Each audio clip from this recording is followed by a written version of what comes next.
From Hollywood, it's time now for Edmund O'Brien as... Johnny Dollor. This is Bob Case, Dollor, Piedmont Mutual. I've got to see you right away. What's the rush? The girl was pulled out of the East River. It turned out to be a policyholder. What am I, a private eye? Why don't you go to the police to find your killers? Oh, we know the killer. He's being executed right after midnight. What we want to know about is the victim.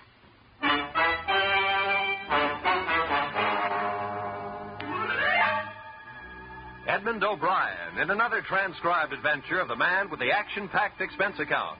America's fabulous freelance insurance investigator. Yours truly, Johnny Dollor.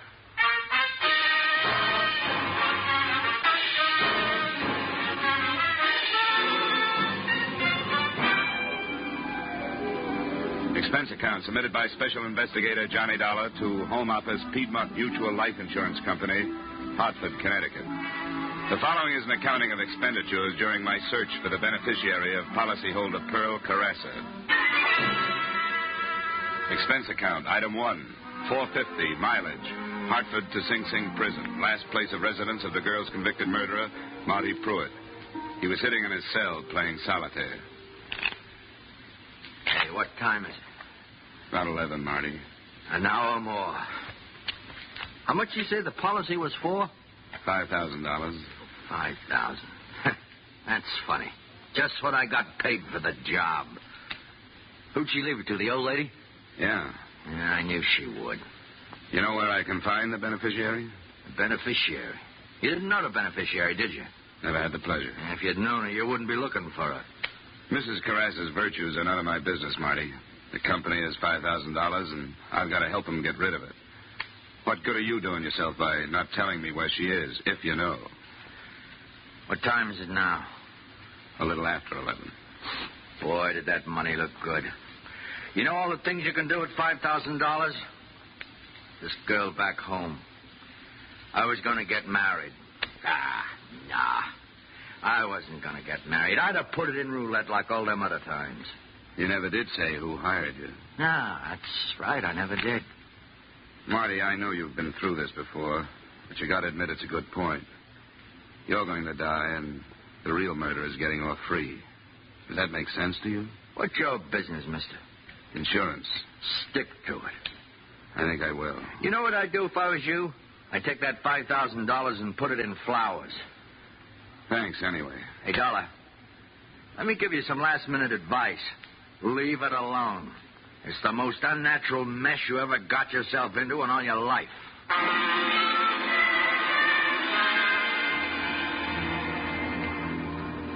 Expense account, item 2, $3.56, mileage, Ossining, New York to police headquarters, New York City, where the next morning, Lieutenant Bernard Goldberg offered me photographs of the dead girl, a cigar, and what little information he had.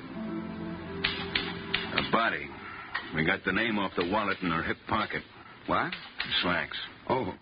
The patrolman down at the docks picked up Marty Pruitt right at the scene. The trial was cut and dry. Sergeant Riley. But it's funny about these guys. Yeah.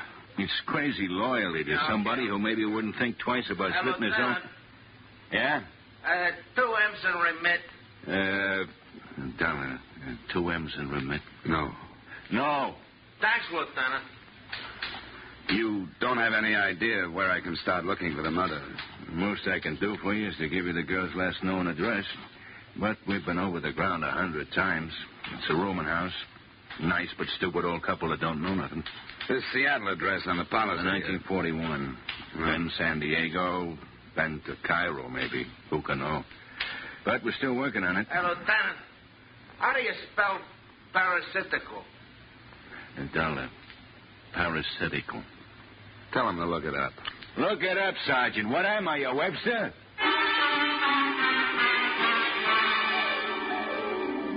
Expense account, item 3, $1.50 cab fare to a stack of dirty bricks in the Lower East Side.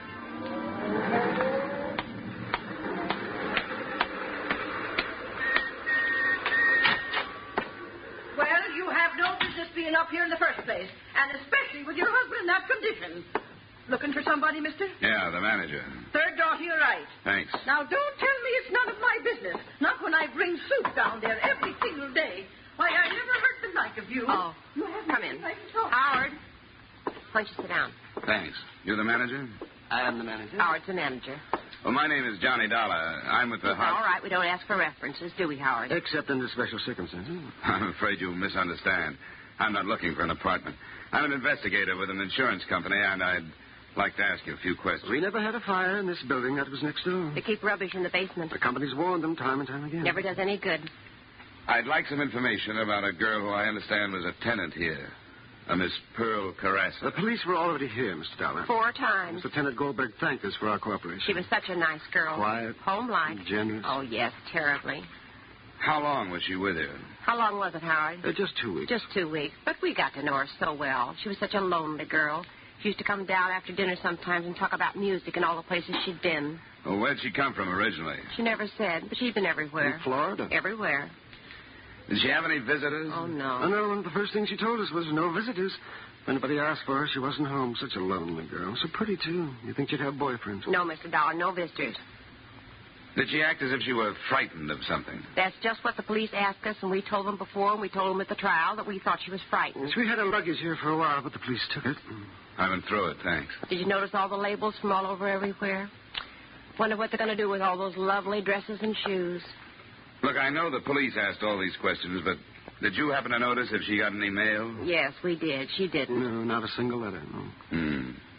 She spend much time away from her apartment? Very little, only. Twice a day, once in the morning and once in the afternoon, but she always came back within an hour. I don't suppose you have any idea where she went. That's right, we don't. What'd you say you were again? Insurance investigation. Thanks for your time.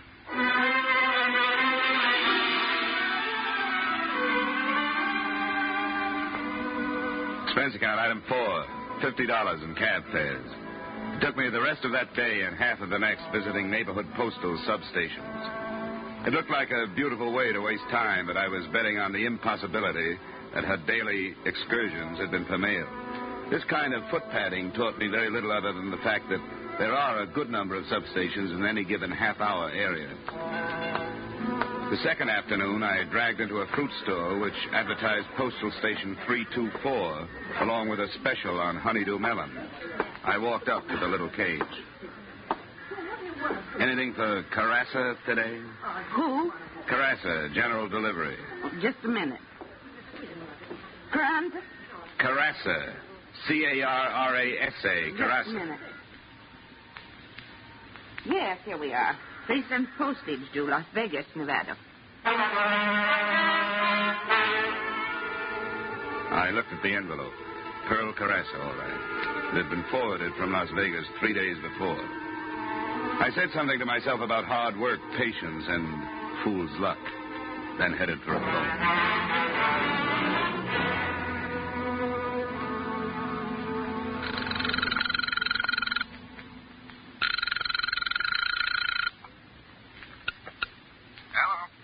This is Dollar, Bob. On the Carrasa thing, I'm still cold on the beneficiary, but we've got the girl traced as far as Las Vegas. Well, that's a long haul for a $5,000 policy. Do you have a final address on her there? A letter was forwarded to General Delivery here in New York that was originally addressed to the Rambo Club. I got a permit and had it open. It's nothing but a dressmaker's bill. I guess the Las Vegas Postal Authority sent it on. That's all I got. You want me to follow it up? Nothing else we can do. You hereby have authorization. Get going.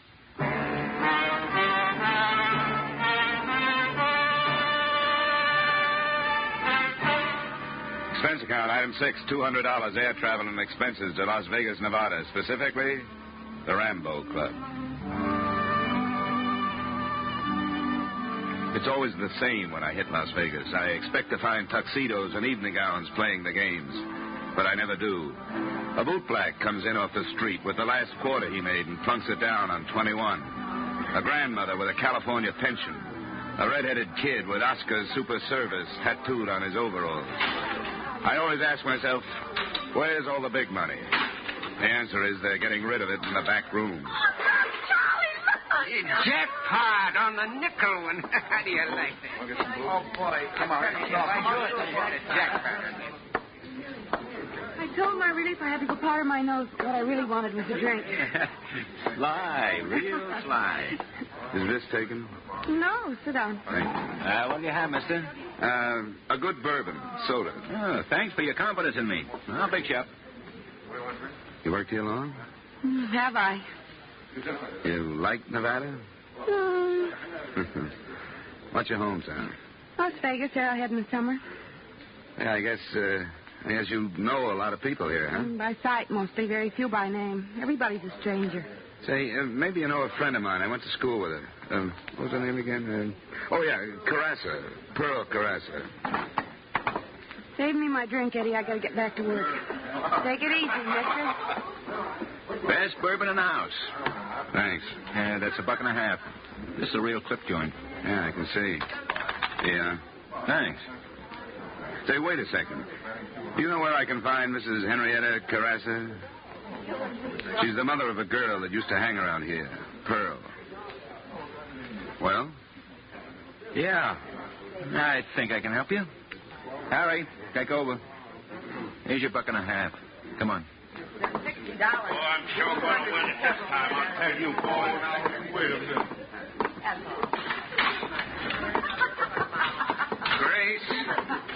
Grace, will you quit? Grace, will you? Will you quit, Grace? Grace, I'm telling you, quit. Listen to me, Grace. Will you quit? Grace, quit. Shut up. The stairway led to the mezzanine. I followed the bartender along the thickly carpeted hall to a door labeled Peter Barron.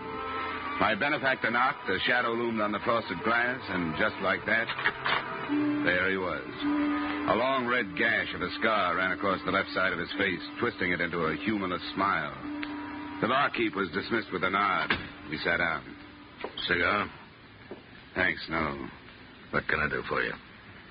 I'm looking for a Mrs. Henrietta Carrasa. Why? I got business with her. What kind of business? Insurance? She don't need no insurance. Where can I find her? She don't need no insurance. Well, thanks, anyhow. Sit down. What for? You see this mark across my face? You know how I got this? Asking foolish questions and not giving the right answers. Suppose you tell me what you want with Mrs. Henrietta Carrasa. I'll tell Mrs. Carrasa you were interested. Oh, look, this is no way to talk to me. Now, I got a lot of respect for your business ethics and all that, but you know how it is sometimes.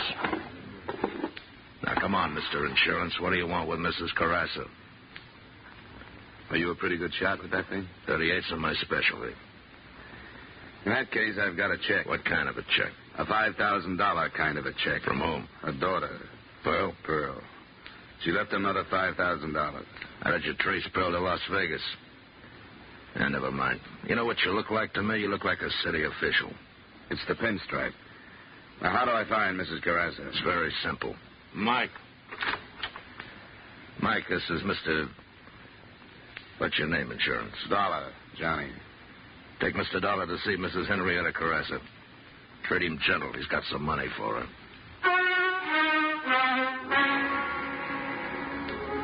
The place looked and sounded the same on the way out, but something was different.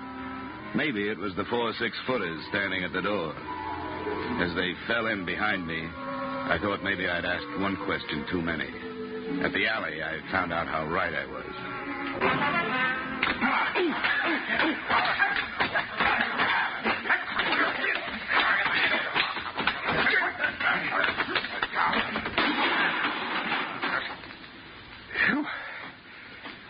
He was a tough one.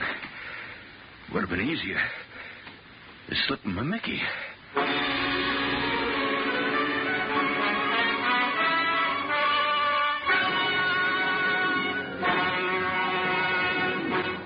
In just a moment, we will return to the second act of yours truly, Johnny Dollor. But first, you hear them all on CBS, and some of the funniest parts of that all comes from the bird brain of a woman, Miss Gracie Allen of Burns & Allen.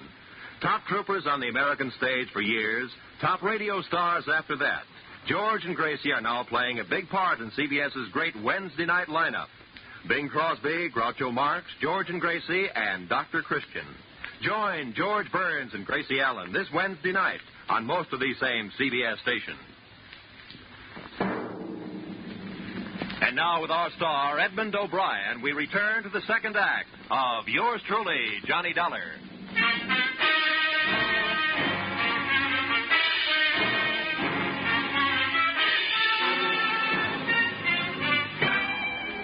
There was a lot more to this case than a $5,000 insurance payoff. I'd sensed that from the beginning. A hired killer with a still unknown employer had searched out the girl in her New York hideaway and done a thorough, if not profitable, job. His warnings, which a man of my profession is bound to ignore, were beginning to materialize. As I woke up, I could hear voices. Could have brought another wallet with him and left it at the hotel, you know. Took him in the alley and Joe and Harry. Oh, wait a minute. Wait a minute. I think he's waking up. Hold his head. Okay. Hey, you ought to get a doctor for him, maybe. Nah, doctor. He looks terrible. Dollar. Dollar, can you hear me? Dollar. Huh? Where you from? What's this insurance stuff? Who you really working for? Is it the New York Police Department? Where did you get these cards in your wallet? Come on, Dollar. Answer me, Dollar. Give me some water. Get him some water. Hey, get some water, Joe. Now, sit up. Come on, sit up. Here, I'll help you. There. All right, now what's the idea? That's what we'd like to know. Where do you know Pearl Carrasa from? Oh, that name. Come on. I'm looking for her mother. What do you want with her mother? She left an insurance policy. A girl, $5,000. Hey, here's the water. Thanks.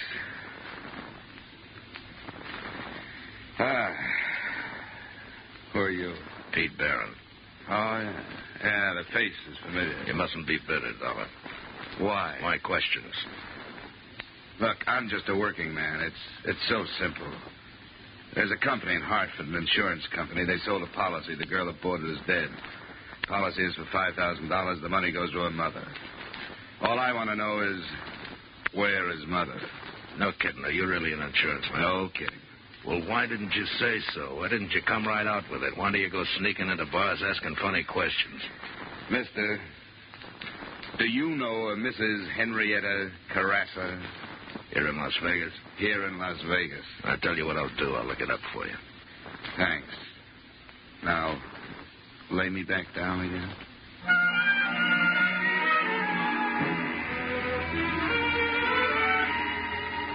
Expense account, item 7.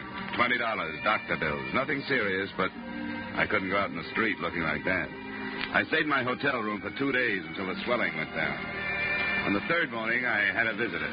It was the girl who gave me the brush off in Rambo's bar. She had an overnight bag with her. There was a label. Bloomington, Indiana. You're in trouble, you know that? 3 days ago, that information would have done me some good. I'm in real trouble. You don't think Pete Barron let you out of there because he believed your story. No more than you think you weren't followed here. I know. She'd never come here. But Pearl, get a message to her, will you? Tell her never to show up here again. She won't. What do you mean she won't? She's dead. I got to her. You know why? I got to get out of here. Wait a minute. Why did Pete Barron hire Pruitt to kill her? Let me go. I got to get out of here. He came up here for a purpose. Yeah, but I didn't know she was dead. You're going to let him get away with it? It's narcotics. The gambling places up front. They fly it up from Mexico at night and get out by morning. Pearl found out about it, and that's why they did it. Does Barron know Pearl told you all this? I don't think so, but I'm not taking any chances. I got a bus ticket. It leads from across the street. I only got a minute. Good luck, honey. I went to the window and watched her leave the hotel and cross the street. A nice girl, I thought. And I wondered how she got mixed up with Barron's crowd. The bus door opened, and she put one foot on the step. She crumpled to the sidewalk. The little overnight bag tumbled into the gutter. I got downstairs just ahead of the deputy sheriff, just after the bus had left. The people were still standing around. She was a nice kid. You knew her? Not for long. Did you see this happen? Yeah. Step over here for a second, will you, please?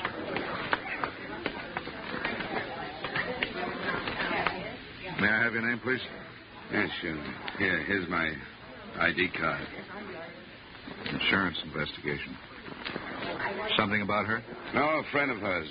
Pulled out of the East River. Pearl Carrasa, shot to death. Carrasa?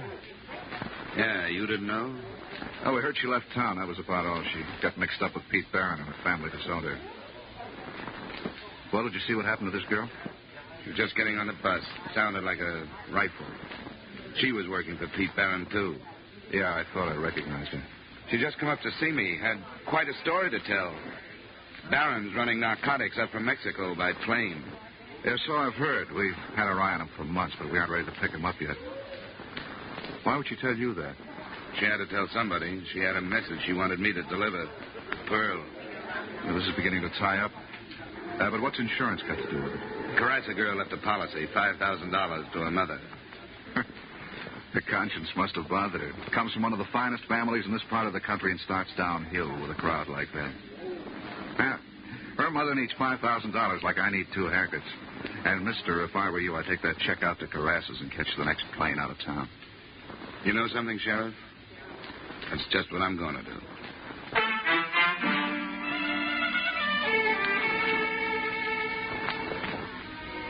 And that's just what I tried to do. Expense account item 8, 50 cents cab fare to the Carrasa estate on Juniper Drive. They should have charged admission.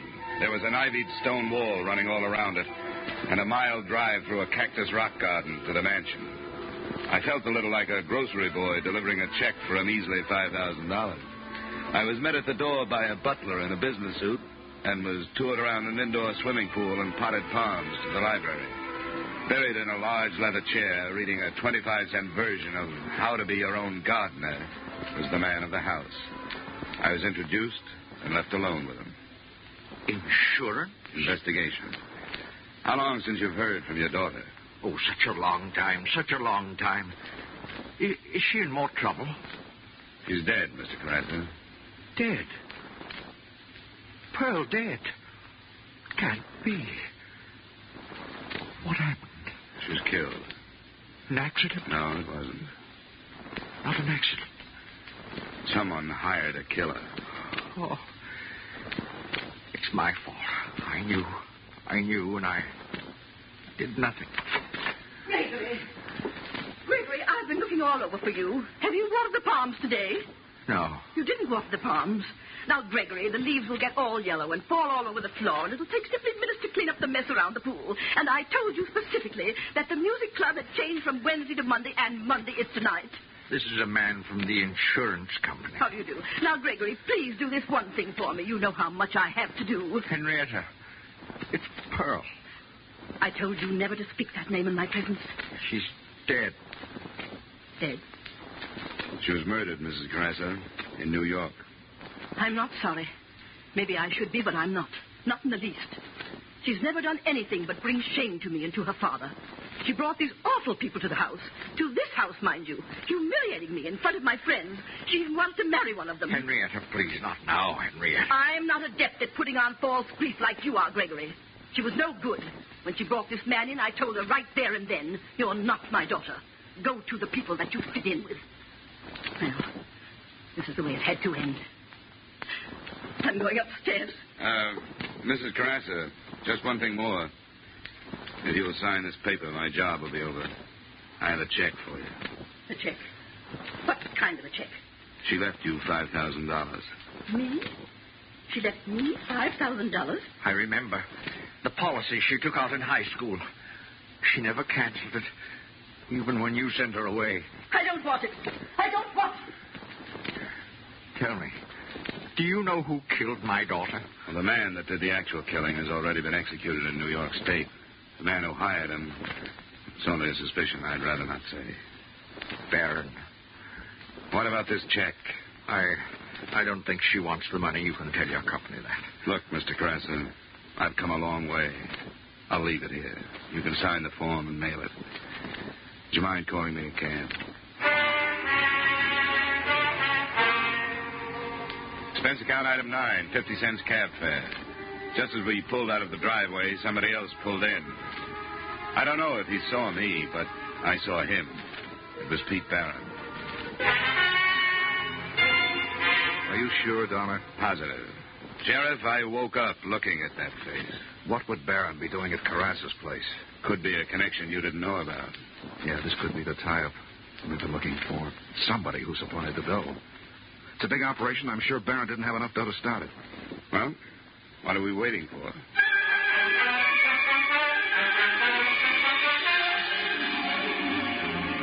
I rode down with the sheriff. We bypassed the butler by taking him into custody. We heard voices coming from the library and stopped outside the door. Business, I had to do it. She threatened to go to the police. She may have been your daughter, but she wasn't mine. Now, why did you tell her? I didn't. She found out. She knew about us? Sure, she knew about you. She knew about everything. She would have turned you and your wife in a long time ago if you hadn't been her parents, but she was willing to turn me in, and I did what I had to. Wasn't my idea, you coming into this thing, but now that you're in it, you got to learn that things like this happen. Yes, and things like this happen, too. Come on. Drop it, Carrasa. And look who's here. Hello, Mrs. Carrasa. Let's go, Carrasa. No, wait. I want you to know about this woman. I want you to know what she is. All respectability and shine. Chamber music and non-objective paintings in high society. And where did the money come from, Henrietta? From narcotics. From the same people you hated so much. Gregory, stop it. I had a tile business before the war, but it wasn't good enough for her. She wanted displays, Italian marble, tapestries. She met Barron in back rooms and arranged to have me buy into his gambling casino. That was the first thing. Don't you dare put the blame on me. Whose idea was it to have the narcotics flown in? How many times did I beg you to stop? But you never listened to me. You couldn't keep from impressing the ladies and gentlemen. And when Pearl wanted to marry a decent young man, you insulted him right out of this house. This is the woman who sent her daughter away because her friends were not good enough. I don't think you need me anymore, Sheriff. I'll just take that check and go home.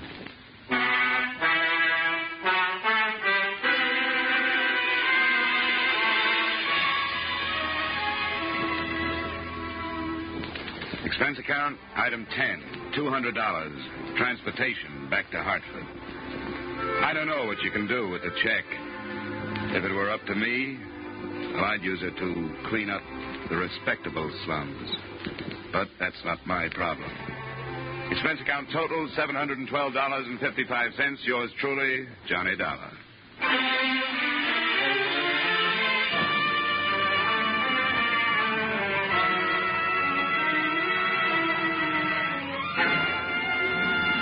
Yours truly, Johnny Dollar, stars Edmund O'Brien in the title role and is written by Gil Dowd and David Ellis, with music composed and conducted by Leith Stevens. Edmund O'Brien can currently be seen starring in the Harry M. Popkin United Artists production, D.O.A. Featured in our cast were Hy Averback, Joseph Kern, Bill Johnstone, Bill Conrad, Martha Wentworth, Sarah Selby, Howard McNair, and Virginia Gregg. Yours truly, Johnny Dollar, is produced and directed by Jaime Del Valle.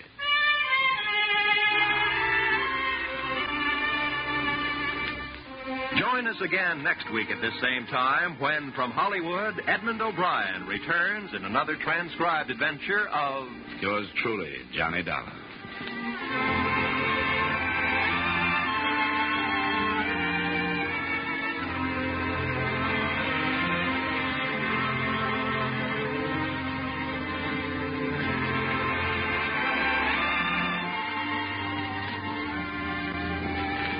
There is no more pitiful sound in the world than that of a hungry child. And it's a sound which can be easily heard in Europe and Israel, Korea, and the islands to the east. You can do much to help alleviate this condition through your continued purchases of care packages. Help banish the sound of hunger through your donations of care packages now.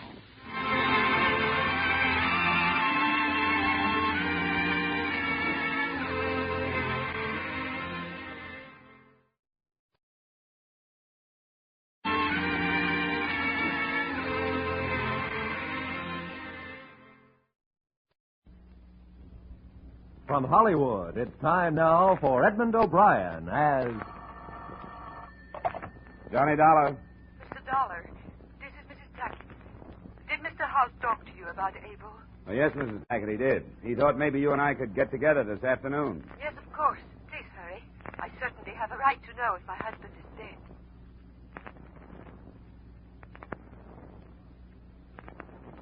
Edmund O'Brien in another transcribed adventure of the man with the action-packed expense account. America's fabulous freelance insurance investigator. Yours truly, Johnny Dollar.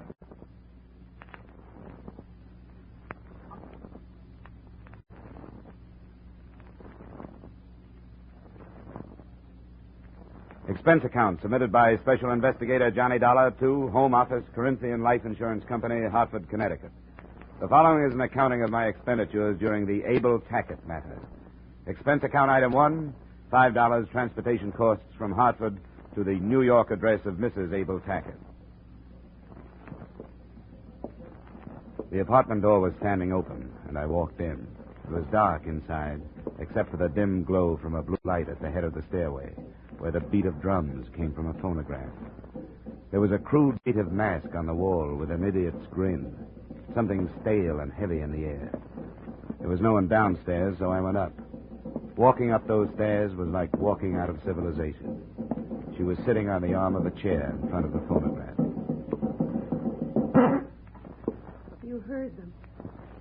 I did not want you to.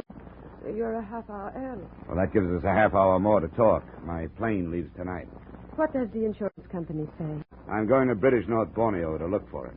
They do think he's alive, do they not? The company always operates on that premise, yes. The rain. That awful rain. There's no getting out of it, he says.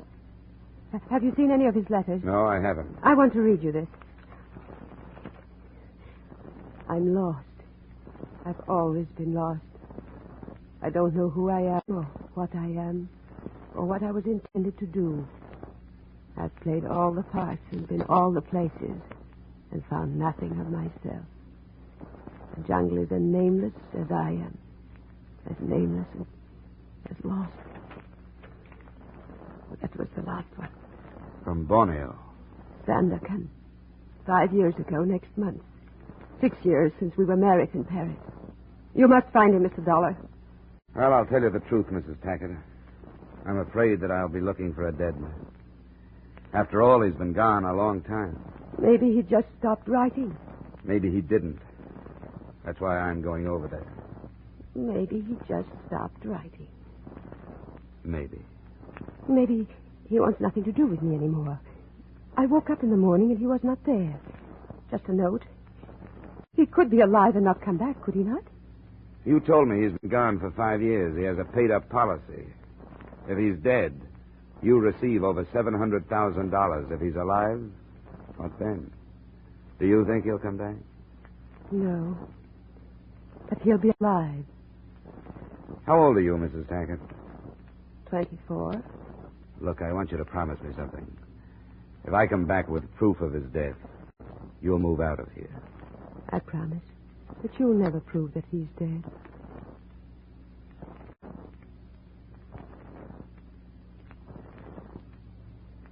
Expense account item 2, $1,280.45 for the trip by air from New York, Chicago, to San Francisco, to Manila.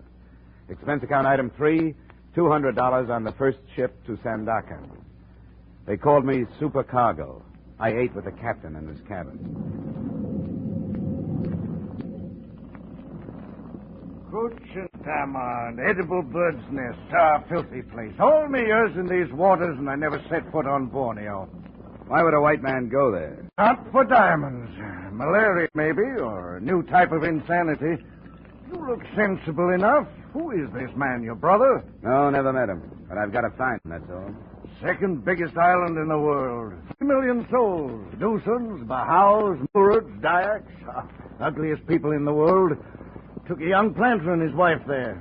6 months ago it was. Carried the bodies back my last trip.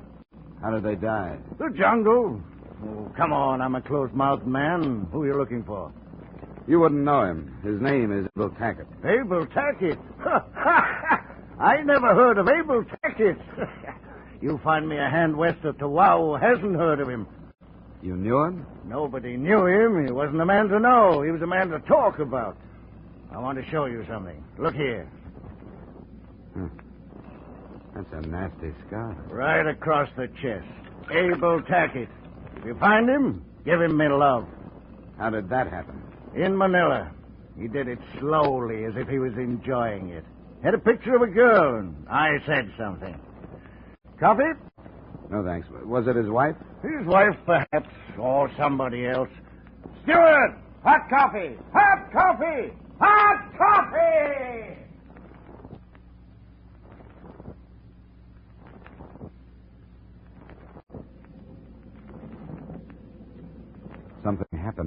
out here. Men that might have been easy and calm any place else in the world. Something happened to them. Hysteria, wild anger, madness. In the weakening heat, the sudden bursts of temper arose where men would kill over a matchbox. Channel fever, the crewmen called it.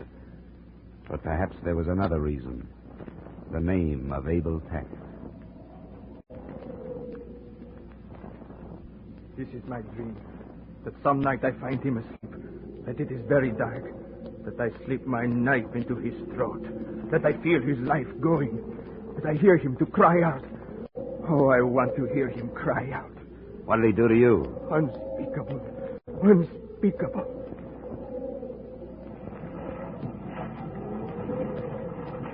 Oh, all look for him. All.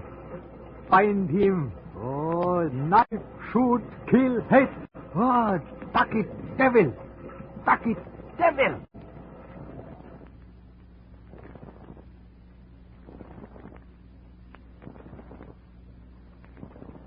Sandakan. We crawled around the point. There is no coast. You never know where the land begins and the ocean stops. The mangrove swamps melt into the muddy water. The inevitable tin roofs of the tropics. The breathless heat of the equator. Sandakan. I found the British North Borneo Company office next to an exporter's shop. The secretary to the assistant district manager pointed me into a rattan chair and handed me a fly swatter. Oh, Abel Tackett. Oh, fabulous fellow. Great strength, drive, power, you know. Why are you looking for him? Well, we understand that he was dead. We hold a policy on him. Tackett dead? Oh, that's improbable. Oh, he's quite a man. I say, you didn't happen to bring any cigarettes, huh? American cigarettes? Sure. Yeah, here's a carton. Oh, no, please, you spoil me. What was he doing out here? Tackett? Oh, no one seems to know. Some say gold, diamonds, gutta percha. Escape, perhaps. He just popped in one day from Manila, got all the necessary papers, and headed into the interior residency. Not before he caused a bit of a ruckus in a native pub, however. I say, you haven't been to London lately, have you? About a year ago. Oh, not since then, eh? Oh, shame. What I wouldn't give for some swept ginger beer. Splendid for the tropics. What a case that never came. I had to settle for gin. Look, can't anybody tell me about this man Tackett? What is this legend, this myth? What? Oh, it's a paradox, Mr. Dollor. A man of great strength and great weakness. Well, like us all in a way. Looking for something. Always looking for something. Yeah, but looking for what? Now, look, you're trying to solve this thing in American terms. This is the tropics, Mr. Dollor, and here we admit the inexplicable. But I've got to have answers, Mr. Kenyon. No, you don't understand, Mr. Dollor. Here, look at this map. You see here? Sandakan. Then you leave for the interior. 200 miles inland is Kwamut. Now, there's no trouble thus far. And he was reported to be there 8 months ago. From Kwamut, it's a different world. There's fever, reptiles of all sorts. It's not worth it, really. I mean, is it a large policy? $750,000. Oh, for a man living in Borneo, that must be a tremendously high premium.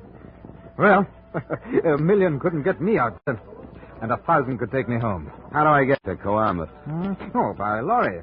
One of them goes up tomorrow with supplies for the garrison. We can fit you aboard, but this is absurd, Dollor. Yeah, I know. Well, all right, then. I'll send you to Hargroves, our representative there. Oh, what I say, don't forget those cigarettes.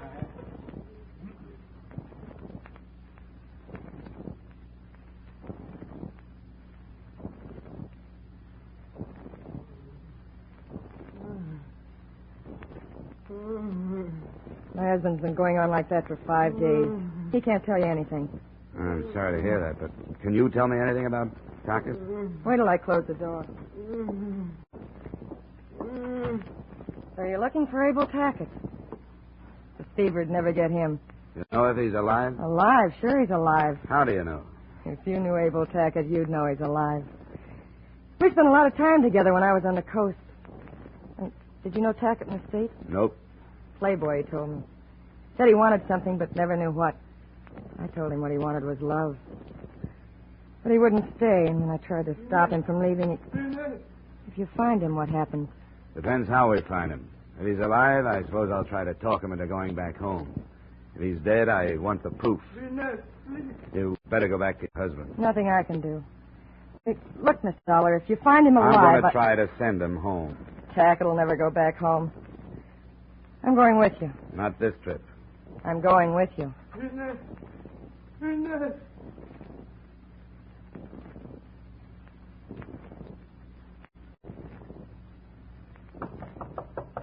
Come in. Mr. Dollar, I want to talk to you. I told you, Inez, I can't take you long. You better be getting back to your husband. He needs you. He's dead. I'm free now. I got to find Tackett, Mr. Dollar. Look, I can't... I can help you. I can get a good guide for you. He'll take you all the way to Penunga.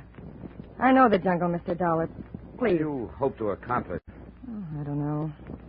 If I could talk to him, I could get him to come back to me. I know I could. Look, Inez, I'm going to be very frank with you. I don't like you and I don't trust you. And you don't understand me. But I'll tell you this, you'll never find him without me. I knew him better than anyone else, and you have to have a good guide, and I can get it for you. I'll get my own guide. Someone sent supplies to him a month ago. I know who it was. Okay, Inez. It's a bargain. Pack up.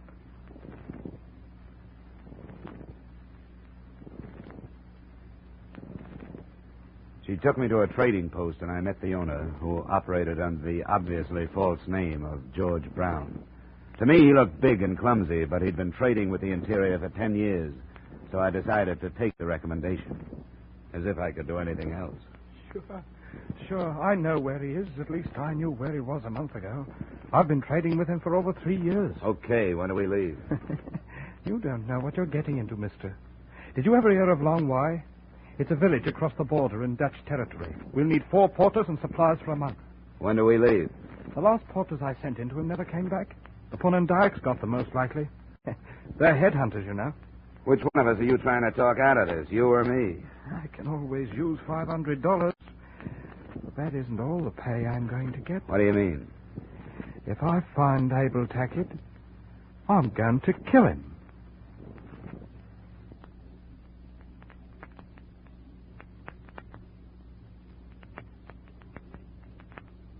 We will continue with yours truly, Johnny Dollar, in just a moment. But first, every Wednesday night, CBS brings you Groucho Marx with his wonderful quiz, You Bet Your Life. It's one of the brightest, most spontaneous, most genuinely funny shows on the air. So be listening this Wednesday night on most of these same CBS stations for You Bet Your Life, starring Groucho Marx. Now, with our star, Edmund O'Brien, we return to the second act of yours truly, Johnny Dollar.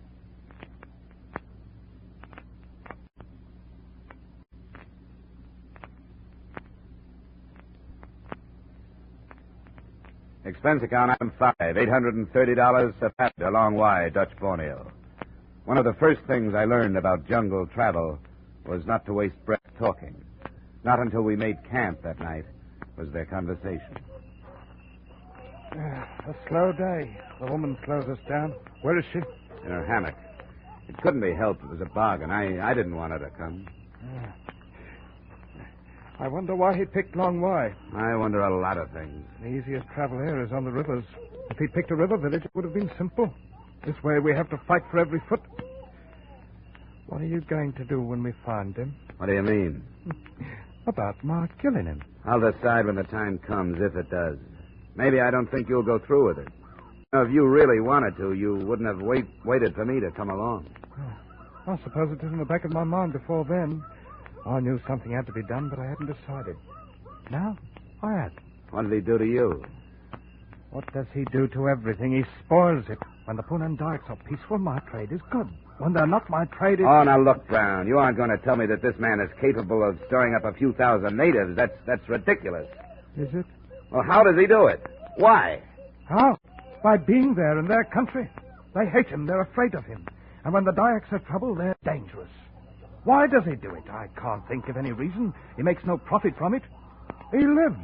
He works a plot of ground. He hunts. I suppose it could be that he doesn't know he's doing it, but he is. He's got to be moved out. The only way to move Abel Tackett is to kill him. What? I'm going to turn in.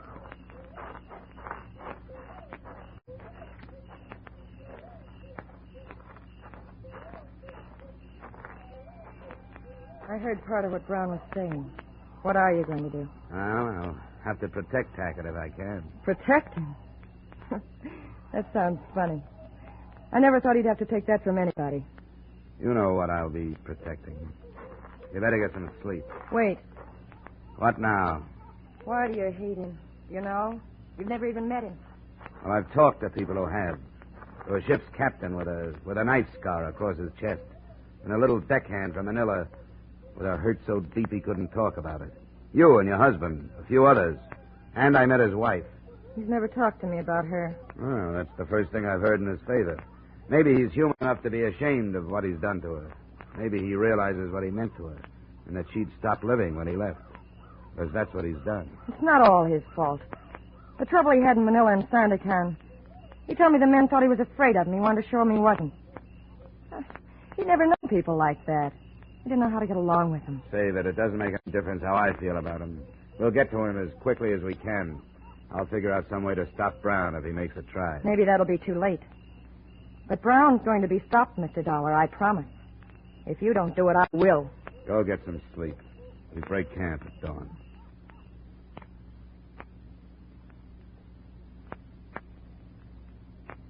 Lying in my hammock, looking up at the solid ceiling of foliage that hid the sky, and with the unaccustomed language of the jungle bothering my ears, I tried to get a fair perspective of the situation. But I couldn't. I couldn't answer any of the questions. I dropped off to sleep realizing that I was more than anxious to meet the amazing Abel Tackett. There was no sign of real danger until the third day, only the painful monotony of slashing at vines with heavy knives, fighting insects, stumbling over half-concealed ankle-high branches, of sweat-filled boots and soggy clothing, and 100 other arguments against Borneo. Man, the plant that looks like a fern here. Got it. It carries a brutal sting. This is the one, Inez. Watch it. I see it. Hold up. Come on. What is it? I wondered about that. What did he say? Head hunting. They found a body on the trail.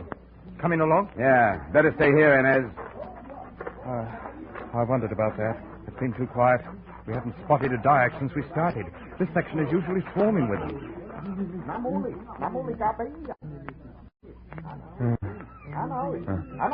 Poor beggar.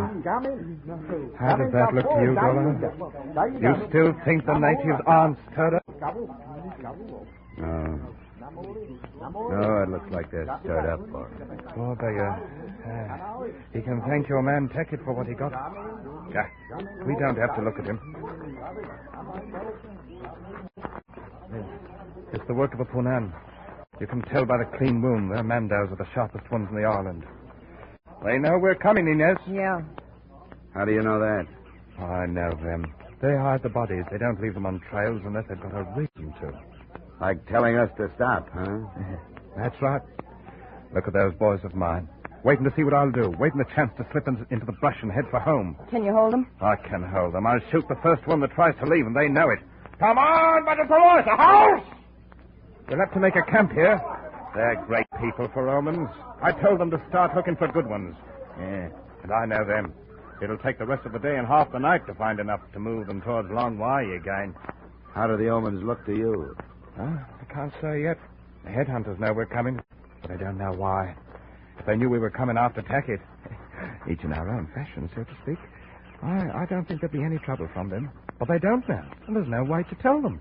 You're blaming Tackett for this? I am. You stupid fool! Do you really believe in this idiotic stand you've taken against him?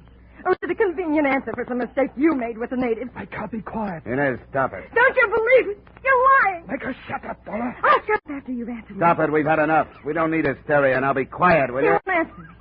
Will you? They've been headhunters from the beginning. So tell me why Tackett is to blame for what you found on the trail. Tell me why. Well, if you'll shut up long enough to hear it. You've been in Borneo too long. I know what the tropics do to men like you. I know the people. For 10 years I've learned to know them. I understand about headhunting. To the Dayak ahead of the strongest magic in the world. Strong enough to bring rain, make things grow. Strong enough to protect the whole kampong from plague or anything else.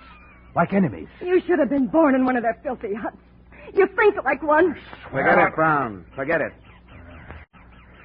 She'll find out I'm right.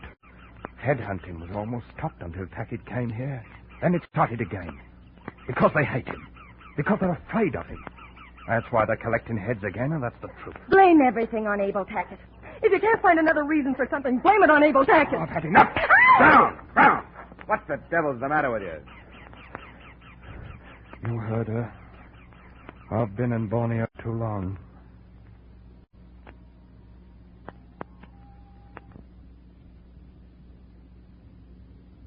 Tension, hysteria, everything out of proportion. The distorted perspective of the jungle where emotions become sensitive as skin. Inez wanted to love Tackett. George wanted to kill Tackett. I wanted nothing but proof of his existence. Yet all of us were of one mind and one thought. All our efforts were directed toward Tackett. And Borneo was keeping us from him. We started to move again in the next morning. That day and the next were easier, physically at least. The country cleared some, and we started to climb out of the humid jungle into a section where there seemed to be more air. The following day, we stopped before dark, and Brown pulled me into the privacy of a shadow. We'll be there tomorrow. Oh, that close. What then, Brown? I was going to ask you the same thing. I've learned to like you, Dollor. Thanks, but I still can't let you kill him. I'm not so sure you can stop me.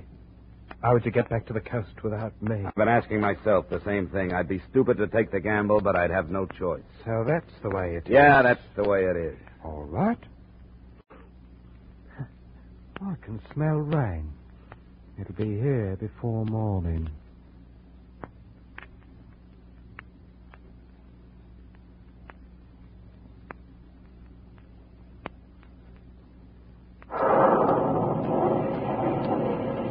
Our first sight of the village of Long Wai was from a low hill. It was veiled by the slanting sheets of rain that floated across. A welter of huts, two larger buildings for gatherings, but not a sign of life. Abel Tackett's hut was barely visible, a mile or so down the shallow valley. We started down toward it.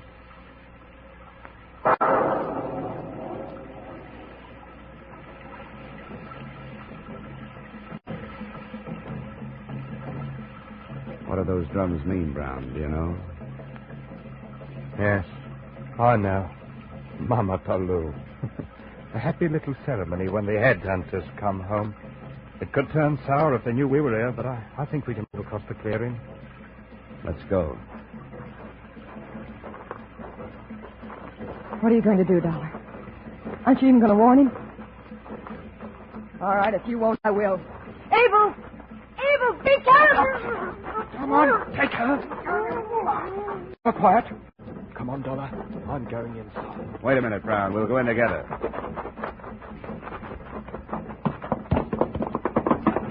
Tackett.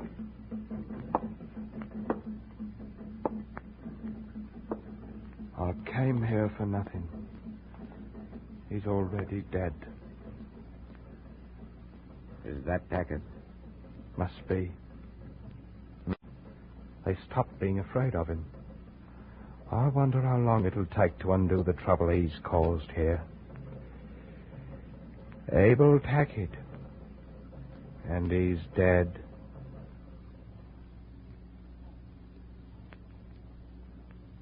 There was the body of a man laying on the floor, dirty duck shorts and jacket, but no papers. I couldn't positively identify him as Abel Tackett. The natives who had killed him were headhunters.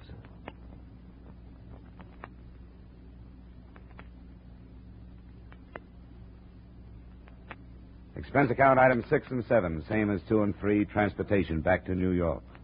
Item 8, cab fare to the address of Mrs. Abel Tackett. She seemed neither sad nor happy to see me or to hear what I had to say. He died, Mrs. Tackett, of fever. He was in the interior.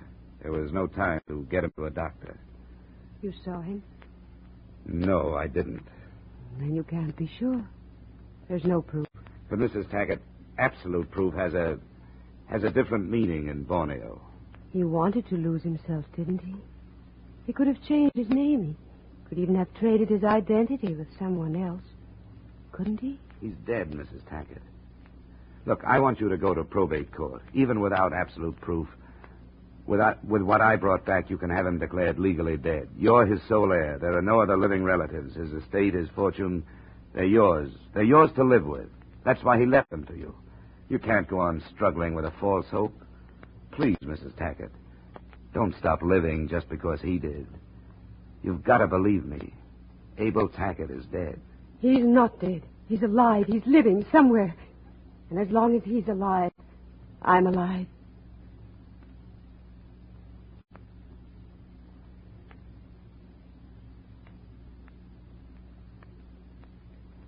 There was nothing to do.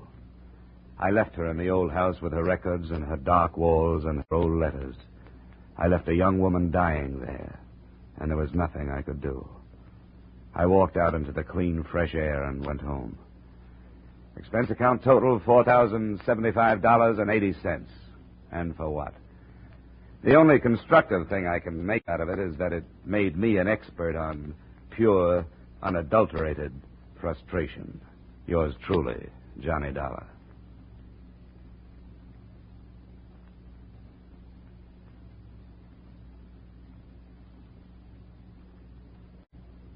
Yours truly, Johnny Dollar, stars Edmund O'Brien in the title role and is written by Gil Dowd and David Ellis, with music composed and conducted by Leith Stevens. Edmund O'Brien can currently be seen starring in the Harry M. Popkin United Artists production, DOA. Featured in our cast were Maria Palmer, Tudor Owen, Raul Chavez, Ben Wright, Chris Kraft, and Dan O'Herlihy. Yours truly, Johnny Dollar, is produced and directed by Jaime Del Valle. Join us next week at this time when, from Hollywood, Edmund O'Brien returns in another transcribed adventure of... Yours truly, Johnny Dollar.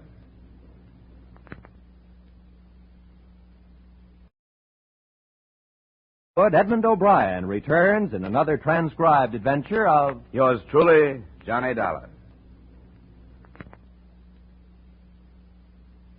From Hollywood, it's time now for Edmund O'Brien as... Johnny Dollar. Jackpot and Johnny. Take this down. Policy number 245-7809. Got that? Yeah, got it. Los Angeles, California. Amount $1,150,000 straight life. Beneficiary, Mrs. Mabel Trandom. Insurer, her husband, Mr. Harold Trandom. Right, it's all down. Now, what's the problem? Officially, there's none. As you know, the company can't take any preventive action. But we certainly aren't very happy to learn that there has been an attempt on Mr. Trandom's life.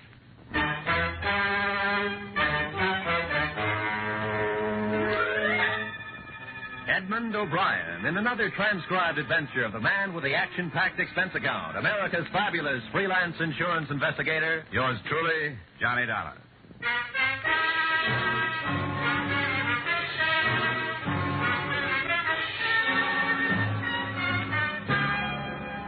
Expense account submitted by Special Investigator Johnny Dollar to Home Office, Clayson Mutual Assurance Company, Hartford, Connecticut. Attention, Jackpot. The following is an accounting, unofficial but very payable, of my expenditures during investigation, also unofficial, of the Harold Trandom matter. Expense account item 1, $250.67, transportation incidentals, Hartford to Los Angeles, and to the 2-acre Bel Air estate of the prominent coupon clipper, Mr. Harold Trandom. I presented my identification to the pert little maid who answered the door, was ushered through a portrait gallery and 2 living rooms to the terrace.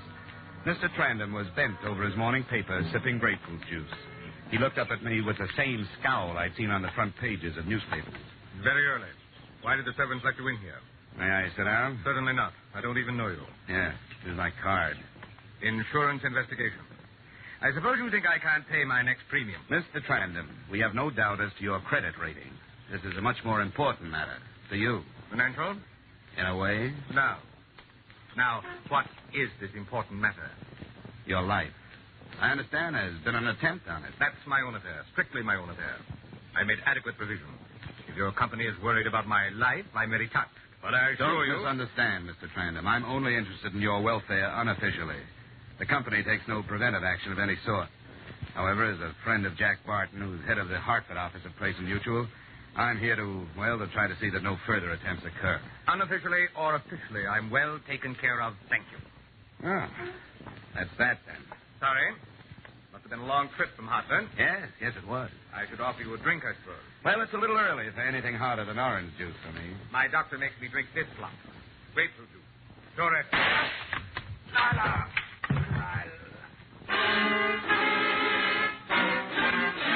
He slumped over the table and slid to the floor, still holding his chest. An army of servants rushed out and tried to look like they knew something. I was obviously the major suspect, and they vied with each other in their attempts to blame me.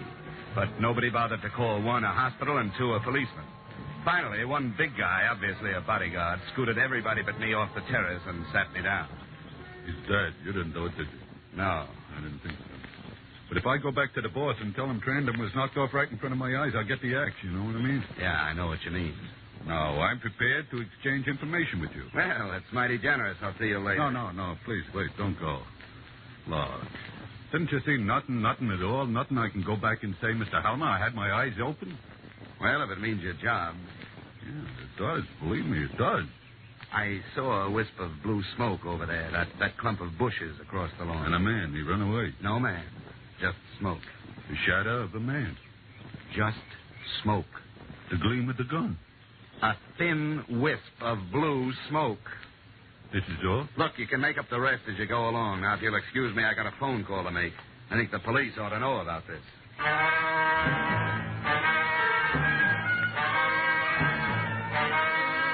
When the sirens arrived, they examined the brush and found a few bent twigs among the straight ones. Nothing to go on. They set about examining all the servants, searching the house, but their efficiency got them nowhere. By the time they left, they had collected no information at all. The only thing they had succeeded in doing was to make Mrs. Mabel Trandom lock herself in her room for a good private cry. It was after the police left that I remembered the last word of Mr. Harold Trandom. Lila. Hating unsolved mysteries as I do, I knocked quietly at Mrs. Trandom's bedroom door instead of hopping on the next DC-6 for Hartford. Go away. Please, Mrs. Trandom, I'd like to talk to you. I don't want to talk to anybody. Go away. I'd like to talk to you about Lila. Who did you say? I'm Johnny Dollor. I'm with the What about Lila? May I come in? Thanks. Tell me what about Lila? Well, that's just what I was about to ask you. You're one of the detectives, aren't you? No, I'm an insurance investigator. Sit down. Where did you hear about her? The last word your husband said was Lila. Yes, it would be. That's all he talked about. Breakfast, lunch, and dinner. Oh, I got a steady diet of her, all right. What did he say about her? Nothing. He just said Lila. I suppose his insurance money won't be paid now that he was murdered. The fact that he was killed won't interfere with the payment, Mrs. Trandom. The way it looks now, you'll get your money with very little trouble. Because that's all he left me, mister. Me and the Jesse Frederica rescue mission. Money. I've got a closet full of coats and so many dresses I run out of hangers, and I've got shoes piled to the ceiling. And if I wanted to go out, nobody was nicer than he was about it. He'd see that one of the boys from his office took me wherever I wanted to go. He was real good to me, mister. He picked me up in a cafe where I was working as a waitress. He picked me up and gave me all this. And still I hated him. Maybe I'd better go. No, don't go. I gotta talk to somebody. Insurance, huh? How much was it? $1,150,000. Pretty big tip for just a cup of coffee, wouldn't you say? He didn't have many friends, did he? Nobody, mister. Not a friend in the world. You could comb the city from one end to the other for somebody to say a nice word about him. The closer you lived with him, the more you hated him. It'll be pretty tough, I guess, to find out who did it. It wasn't one person. It was the whole city. The whole world. Everybody got together and said we got to clean the rot out of this territory, and they hired somebody and did it. Take it easy, Mrs. Trandom. Don't call me Mrs. Trandom. Mabel. Mabel Harriet McGrandy. You know what I'm going to do? How much did you say it was? $1,150,000. I'm going to get out of here and into a little apartment and have a couple of cats. I always wanted a couple of cats, but he couldn't stand them. I couldn't have any. Siamese I'm going to get. Where can I find Lila? I didn't tell the police about her. Why should I tell you? No reason. I'd just like to know. Lila Winnie. She lives at the Village High Hotel. She's very lovely. Very refined. I suppose maybe she was the only one who liked him. Hey, when you get through there, come back and talk to me some more, will you?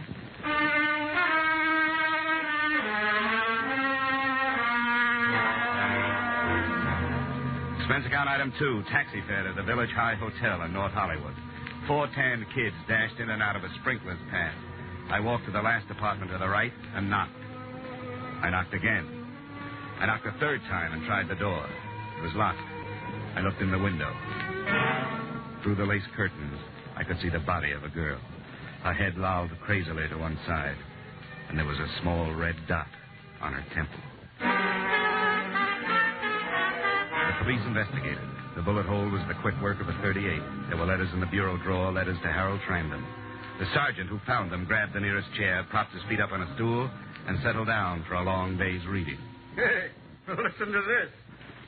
How I die to have you put your arms around me again. Darling, you must know how much I miss you. You must know how much I love you. And then she takes it from there. All right, Sergeant. You've had your kick for the day. Dolly, you seem to be just about everywhere these days. Mabel Trandom gave me her address. She tell you anything? I gathered that Lila was the other woman in this mess. Only one left out of the 3. I think maybe we'd better pick Mabel up. She didn't have time to do it, Lieutenant. I was with her right up to 20 minutes ago. Would you swear to that in the courtroom? Yeah, I'd have to. In that case, let's look around. Thorough search, Sergeant. Room by room. Somebody hasn't heard. I'll get it. Hello? No, she isn't right now. Who's calling, please? I see. No, I don't think she will. I'll tell her. Yeah, goodbye. Jessie Frederica Mission calling. We wondered if Miss Wenig was going to be down today. She hasn't been down since last week. The boys miss her. I bet they do all right. I understand she was quite a charitable girl, devoted a lot of her time to the down and outers. The Jessie Frederica Mission. See you later, Lieutenant. Where are you going? Well, I think I've heard that name somewhere before. I'm going up another blind alley. If I pick up anything, I'll give you a ring.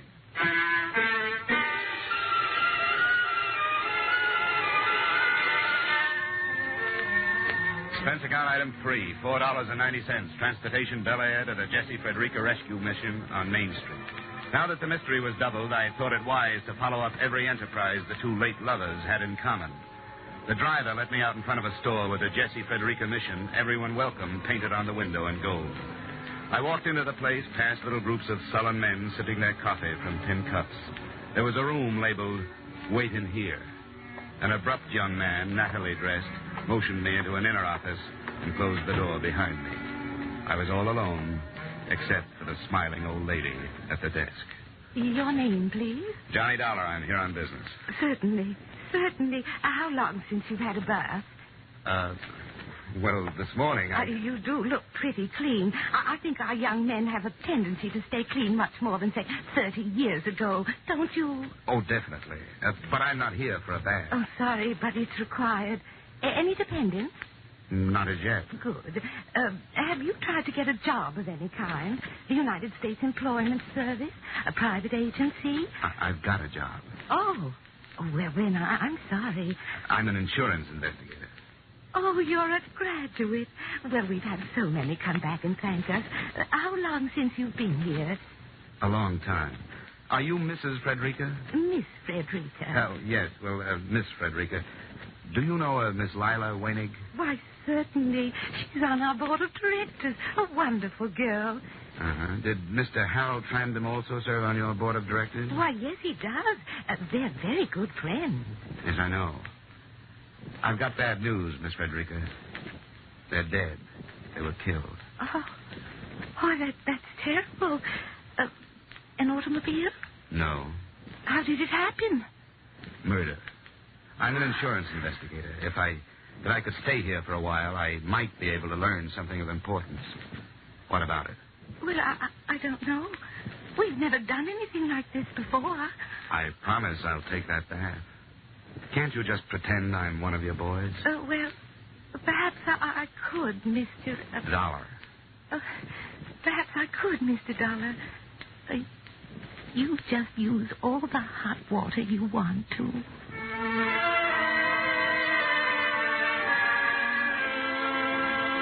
I found myself in the midst of a lot of confused men. Men made even more helpless by belief in their own failure. I hung around the rest of the day listening to their stories. Toward evening, I found myself reliving an imaginative experience with a little white-haired, stubble-chinned guy who had forgotten I was even around. U.S. Kennison started going up in the morning. I watched it. I never took my eyes off that tape. It was climbing like a bird straight to heaven. Well, I'm telling you, I couldn't breathe. I was so excited, and I turned to Thomas Lamont. He was as close to me as you are, you know. I turned and said, "Looks pretty good, huh, Tom?" And he smiled and said, "Yes, Ben, we're going to be all right." Yeah. 2 more points. 2 points more, my friend, and I wouldn't be standing out here, I'll tell you that. Didn't make it, huh? Oh, I'm not worried. I'll do it again someday. Man who's made it once can make it again. Yeah.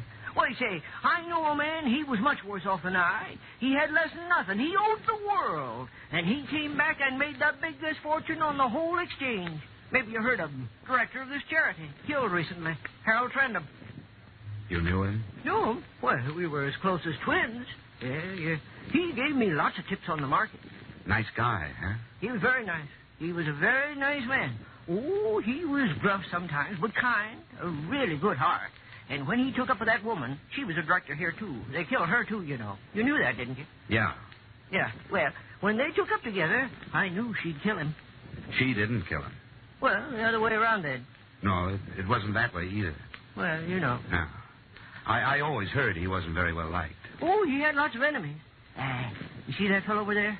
No, the one leaning against the wall. Oh, the yeah. one with the brown sweater? Yeah. He hated him. Oh, that was a real big thing, that hate was. What's his name? Sanderson. Bill Sanderson. What happened was, years ago, they was partners, the two of them. Bill Sanderson and Trandom. Yep. Trandom did Sanderson out of his brokerage business and sent him down to Skid Row. I guess Sanderson was only one of many. Oh, sure, he had his enemies, Trandom did. But Sanderson, he was the one who introduced me to Trandom, you know. Sanderson hated him worse than anybody. Hated that woman of his, too. Lila, whatever her name was. Well, that's interesting, Dan. Oh, it's nothing. Why, I got stories that would make your hair curl. I'll tell them to you over a drink sometime, huh?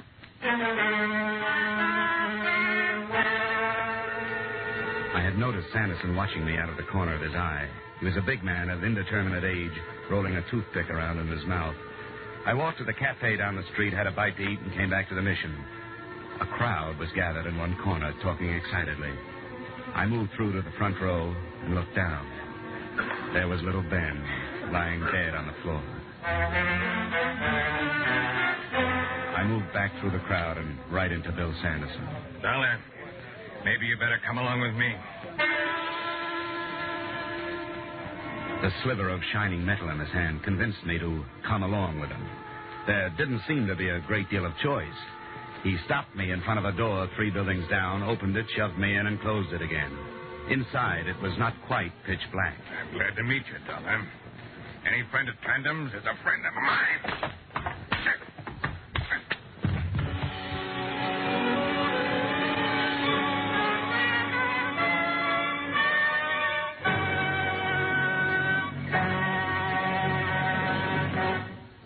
We will return to the second act of yours truly, Johnny Dollar, in just a moment. The radio audience has the chance to be a part of a quiz show. They can enjoy laughing along with the nation's top comedians, too. But Dr. Christian is the only dramatic show on the air which is actually written by the radio audience. Each Wednesday evening, over many of these same CBS stations, you hear Gene Hersholt as kindly, gentle Dr. Christian tell a story which has been sent in by a CBS listener. Here's your chance not only to enjoy a radio show, but be an actual part of that program by writing it yourself. Be listening each Wednesday evening when CBS presents Dr. Christian. And now, with our star, Edmund O'Brien, we return to the second act of yours truly, Johnny Dollar.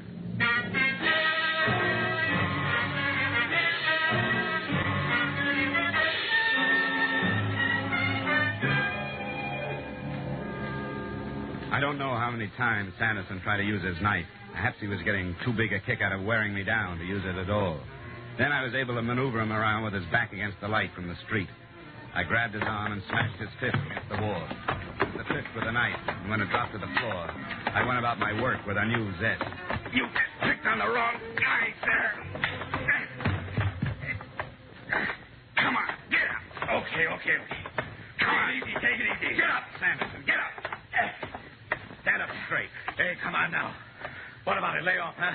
I got a lot of questions. About how you killed Harold Trandam and Lila Wenig and Ben. They found out, didn't they? Out of my way. He pushed me aside and went out the door, melting into the population of Main Street. For me, the mystery was over, and the manhunt had begun. Got away, huh? Yeah, he played possum, and I fell for it. Yeah, we got all the cars on the lookout. Too late to stake out the neighborhood. We'll get him. You can go on home. No, I'll stick around just for laughs. I've got kind of a personal interest in this case. So I see. It didn't do your face much good. I think I'll drop over to the widow's house. Oh, Mrs. Trendham? Yeah, she asked me to drop back to keep her company. With Sanderson on the loose, she may need more company than she thinks.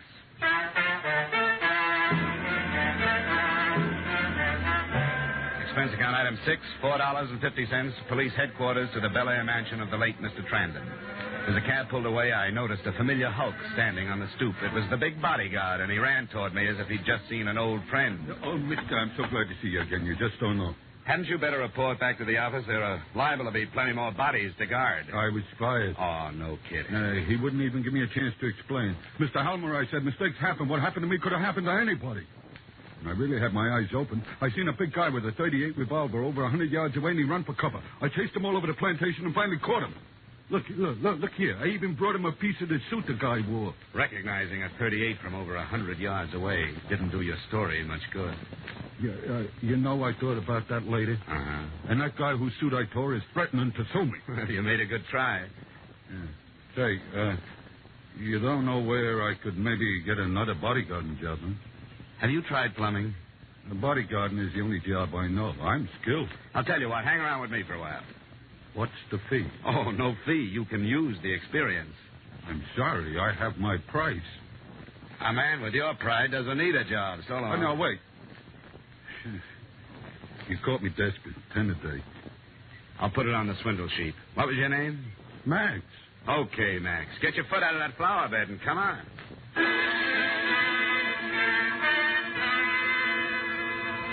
My earnest protector and I went up the grand staircase led by a butler, Max keeping a good 6 paces behind me like an Arabian bride.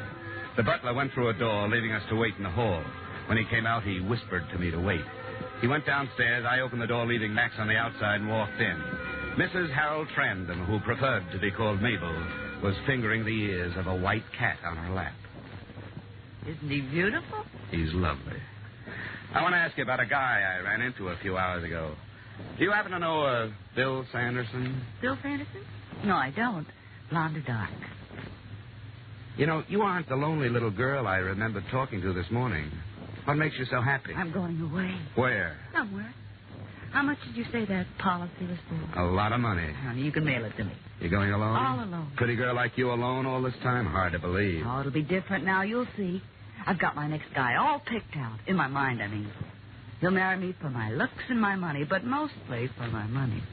Then I can be boss for a change. You wouldn't mind if I took a small look around the room, would you? Keep your hands off things that don't concern you. I know all about search warrants. I'll bet you do. But keeping letters like this on your dressing table isn't playing it too smart. Keep your hands off my personal mail. Signed by Bill Sanderson. You shouldn't leave things like this around. I don't know what you're talking about. Mabel, I should have known that a girl with your looks wouldn't just sit around with her crocheting while her husband gallivants about town. You better get packed. Those tickets on the table are for the 6 o'clock plane. It's 4:30 right now. Don't worry, Mr. Dollor. I'll make the plane. You keep everything handy, Mabel. Point that the other way, would you mind? We'll make that plane.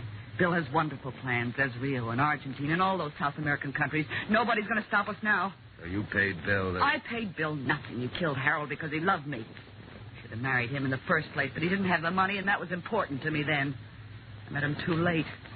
I met him after Harold had torn every penny and every bit of self-respect out of him. He's killed a few more since you last saw him. It's been one after the other. I don't suppose you've heard about Lila Wenig and poor little Ben down at the mission. You're a liar. It'll be in this evening's papers. Or better yet, you call the police department. You're going off with a mad dog. He's tasted blood and he doesn't know when to quit. You've got over $1 million. Take my advice, Mabel. Find yourself another guy. Get out of my way. You're an accomplice to one murder. Don't try for 3. Get out of my way. I always bow to firearms. This is the room with the outside lock. Goodbye, Mr. Dollor.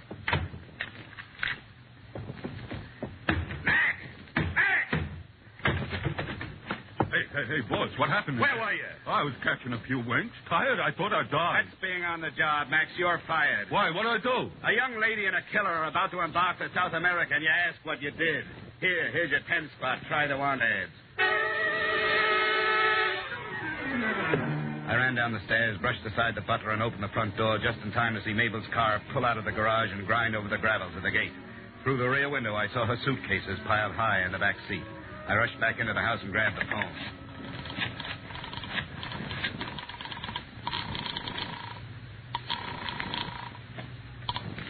Vincelli, how is that? Johnny Dollor, Lieutenant. Listen, Mabel Tranham just left here in a big hurry. She had airplane tickets for Rio. The plane leaves at 6. She's picking up Bill Sanderson first, somewhere. Don't tell me she's in on her husband's death. Very much so. She knows I saw the ticket, so she may try another means of transportation. Better cover all the exits. Good work, Dollor. I'll get right on it. Say, Lieutenant, there are too many cab fares listed on my expense account. You haven't got a car you can spare. Sure thing. I'll send 109 right over.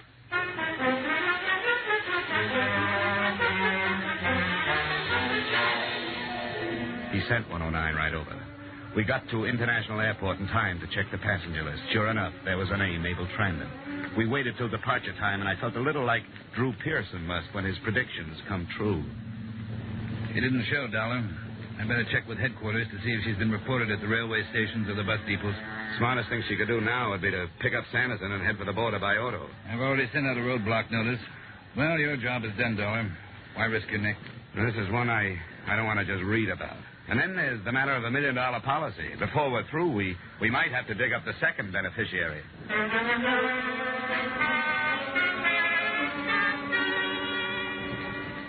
Lieutenant Vincelli checked with headquarters. They had not shown at any departure points. The roadblock had been set up on the coast route just out of Capistrano, where 101 and its alternate meet, the only highway south. Everybody was giving a 3-time killer just the sort of attention he deserved. It was getting dark. The lieutenant and I sat in his car watching the roadblock. Okay, go ahead. Now, this could be for nothing. Maybe they've decided to stay home. No, that's not for Mabel. She's pretty restless, likes to keep moving. I think they'll make a try for the border tonight. Hey, look up there. Somebody's pulling on a line. Yeah, he's turning off onto the shoulder. He's going to try to crash the block. Okay, let's go.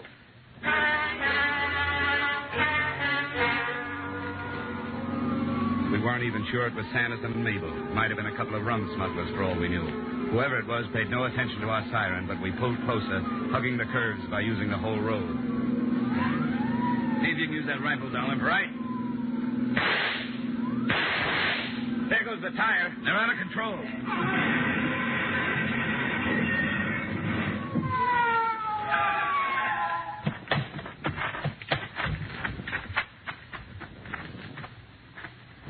Is that the car? Yeah, that's it. Let's try to get this door open. No use, Lieutenant. Look inside. Yeah, I better get on the radio.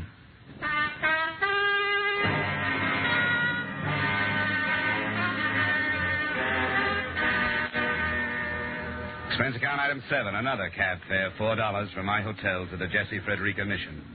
It was a week later. The old lady nodded me to a chair, and I sat down. Well, Mr. Dollor, it's good to see you again. Won't you sit here? I think this seat will be more comfortable. Thank you. I've just come to say goodbye, Miss Frederica. I wish you all the luck in the world, and I've got something for you. A contribution? I think you'd better sit down first.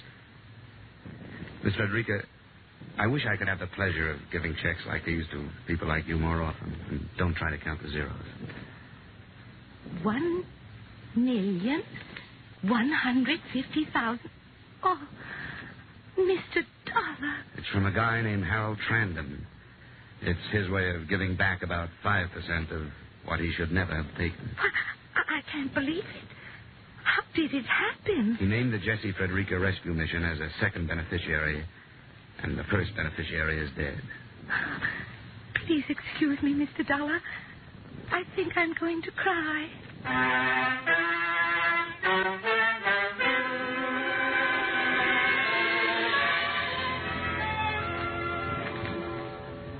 She did. As quietly as possible, I got up and left. I walked out onto Main Street, down past the little shops, the surplus stores, the shoe shine parlors, in the all-night movies. And I couldn't help thinking $1 million can buy a lot of turkey dinners. Expense account total, $736.82. Yours truly, Johnny Dollar.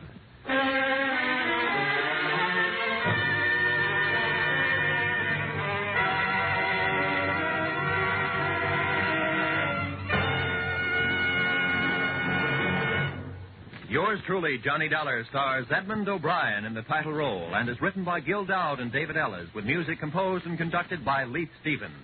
Edmund O'Brien can soon be seen starring in the Columbia Pictures production, The Los Angeles Story.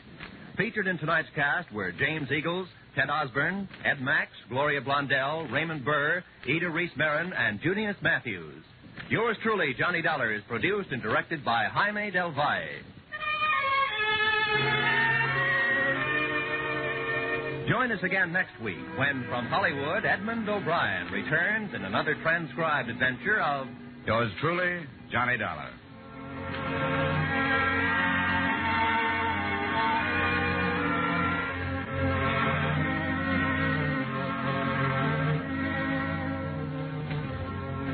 This is CBS, where Wednesday night is Bing Crosby night.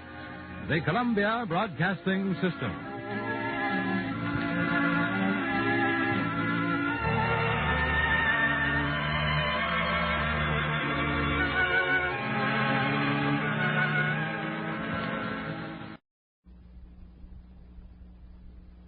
From Hollywood, it's time now for Edmund O'Brien as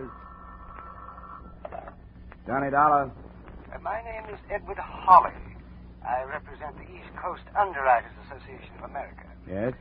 It has been brought to my attention that you are a special investigator, available on a contract basis. That's right. Well, as a matter of fact, we carry a policy on a Sidney Rykoff, a pugilist, I believe. We have received notification of a very unusual nature. Uh-huh. Why don't you get it off your chest, Mr. Hawley? Off my chest? Oh, yes, of course, Mr. Dollar. We have just received a ransom note. Mr. Rykoff has been kidnapped.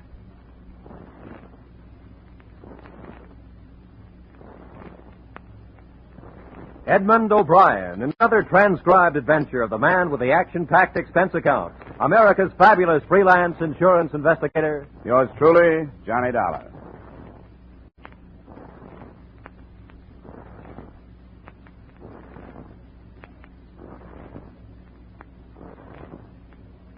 Expense account submitted by Special Investigator Johnny Dollar to East Coast Underwriters Association, Hartford, Connecticut. Attention, Edward Hawley. The following is an accounting of my expenditures during investigation of the Sidney Rykoff matter. Expense account item 1, $1.50 cab fare to your office. Now, I'm not in the habit of beating about the bush, Mr. Dollar, but the situation from which we must extricate ourselves is, well, delicate enough to warrant your extreme caution. Sidney Rykoff will be dead in 7 hours. You want to pay off the ransom note, is that it? Now, you understand that this requires the utmost secrecy. Because few people realize the necessity of insurance companies, such as ours, being forced to negotiate with unscrupulous persons. Here's the note. It was mailed yesterday in Kansas City. Have the police seen this? Certainly not. I'm afraid you don't understand at all, Mr. Dollar. Now, you see... Yeah, I see. $25,000 is against $100,000 for you boys. No questions asked, right? Right. It was what anyone would expect a ransom note to look like, made up of print taken from newspapers and magazines and pasted on a plain sheet of yellow paper. It read, "We have Sidney Rykoff. If you want him alive, bring $25,000 to the Anthony Millstone Mausoleum, Johnston Park Cemetery, Kansas City, Missouri, at exactly midnight, May 13. If you call the police, forget the money. Rykoff will be dead." Now, naturally, $25,000 is a lot of money. If there's a possibility of saving it, we wish you do a little investigating first. Now, look, Mr. Hawley, it's 5 o'clock in Kansas City now. As you said yourself, he'll be dead in 7 hours. It'll take me at least 5 hours to get there. We'd better pay off first and investigate later. You've marked the money, haven't you? Certainly. Here's the list. And here's the $25,000. The matter's in your hands.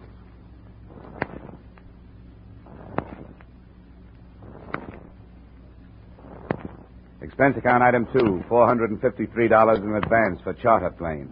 As we hit the Ohio River, the sky started to blacken ahead of us. Looks pretty rough out west. What's weather say? Nothing later than St. Louis. storm front to 16,000. I think we ought to set down. We can't. If I'm not in Kansas City by midnight, somebody will be dead. You a doctor? Yeah, in a way. But this is one sickness that can only be cured with money. Look, I'm going to lay it on the line. I'm no hero. I got a wife and a couple of kids back east. My contract says I'll get you to KC if I can. But that front ahead there isn't kid stuff. It'll bounce this kite around like a balloon. Well, I can't tell you to do it. It's up to you. But if we set down now, we'll find a dead man in the morning. Okay, mister. I'll do the best I can. Fasten up. This plane is 200 power to climb above it. We'll try to go right through. Hope the wings stay on.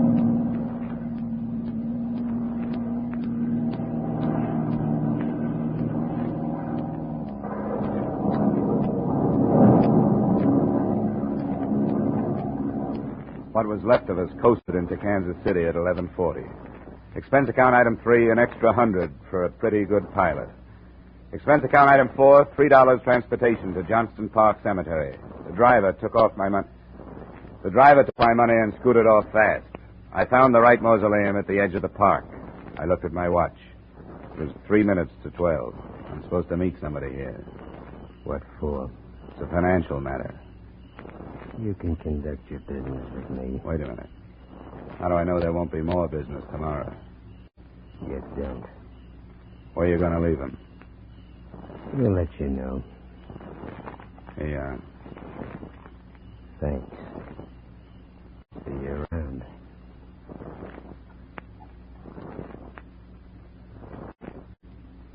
There's never a guarantee in a kidnapping case. You hope the guy will be alive, but you don't just sit around waiting for him to show up. I checked into a hotel, had half a night of sleep, and the next morning I strolled around the listed place of occupation of victim, Sidney Rykoff, the Southeastern Athletic Club. This high-sounding name covered for a bunch of cheap pugs and cheaper boxing equipment. Sidney's manager made his shabby office livable by spraying the corners with Sweet Air household deodorant and keeping the door closed. Close the door. What's the matter with you? Crazy or something? You want that smell coming in here? You know what trouble I go to keeping the smell out of here? Sorry. People come in here, what do they care? It's not their office. They wouldn't do it at home. What do you want? I have information that you're Sidney Rykoff's manager. Is that right? Yeah. You know where he is? That bum. Matched him against Malone next week, and he's off on another bench. You want him, you can have him. There's 1,000 fighters I could have. 2 years ago, I should have torn his contract to pieces, but I fell in love with his right cross. Did you ever see his right cross? No. Stand up here. That won't hurt you. Put your hands up. Now, higher. That's right. Now, look. It's the 5th round. I've been throwing body blows at you, see? Let me loosen my tie. Forget it. Are you listening to me? Yeah, go ahead, go ahead. Now, look. Your defense is dropped. See, I telegraph a left. A left what? Cross! Oh, cross, yeah. Then, bam! Hey. Well, with me, it never works. That's how Rykoff won the Golden Gloves in 47. Say, how do you know he's off in a binge? He mixes it with milk. Did you ever hear anything so disgusting, bourbon and milk? Thinks he's still in training that way. When was the last time you saw him? Friday afternoon. He was working out. He looked great. But when he comes back, he's got no manager. What kind of shape can he be in for Malone? I'll have to bail him out. I know it. If I don't, who will? Not his wife, that's for sure. I was going to ask you about his wife. Let me tell you something about that woman. One way, she's the greatest gal on the face of the earth. And on the other hand, she can be a demon. And let me tell you something what she did. Yeah? You know that big boy from Chicago who come up through with a middleweight? What was his name? That Snyder, Ryder, or something like that. Anyhow, she told Sidney if he didn't beat this guy, she wouldn't let him in the house. Well, Sidney gave the greatest fight it was possible for him to give. But he got it in the 8th. He was a mess, mister, a mess. You know they had to sleep in the hall? She wanted a winner? He never lost again. I'd rather have her under contract than him any day. He don't fight for money. He don't even fight to be great. He fights to keep her from leaving him. Hey, who are you, anyhow? I'm from Hartford. What, with Milosky? No, not Milosky. Was it with Milosky? Did you have a stable of welterweights? No, I'm thinking of that. What am I thinking of that? Thanks for the information, Mr. Medill. I think it stopped raining. Wait a minute. Who are you? Insurance. Oh. Well, for the love of Charlie, close that door!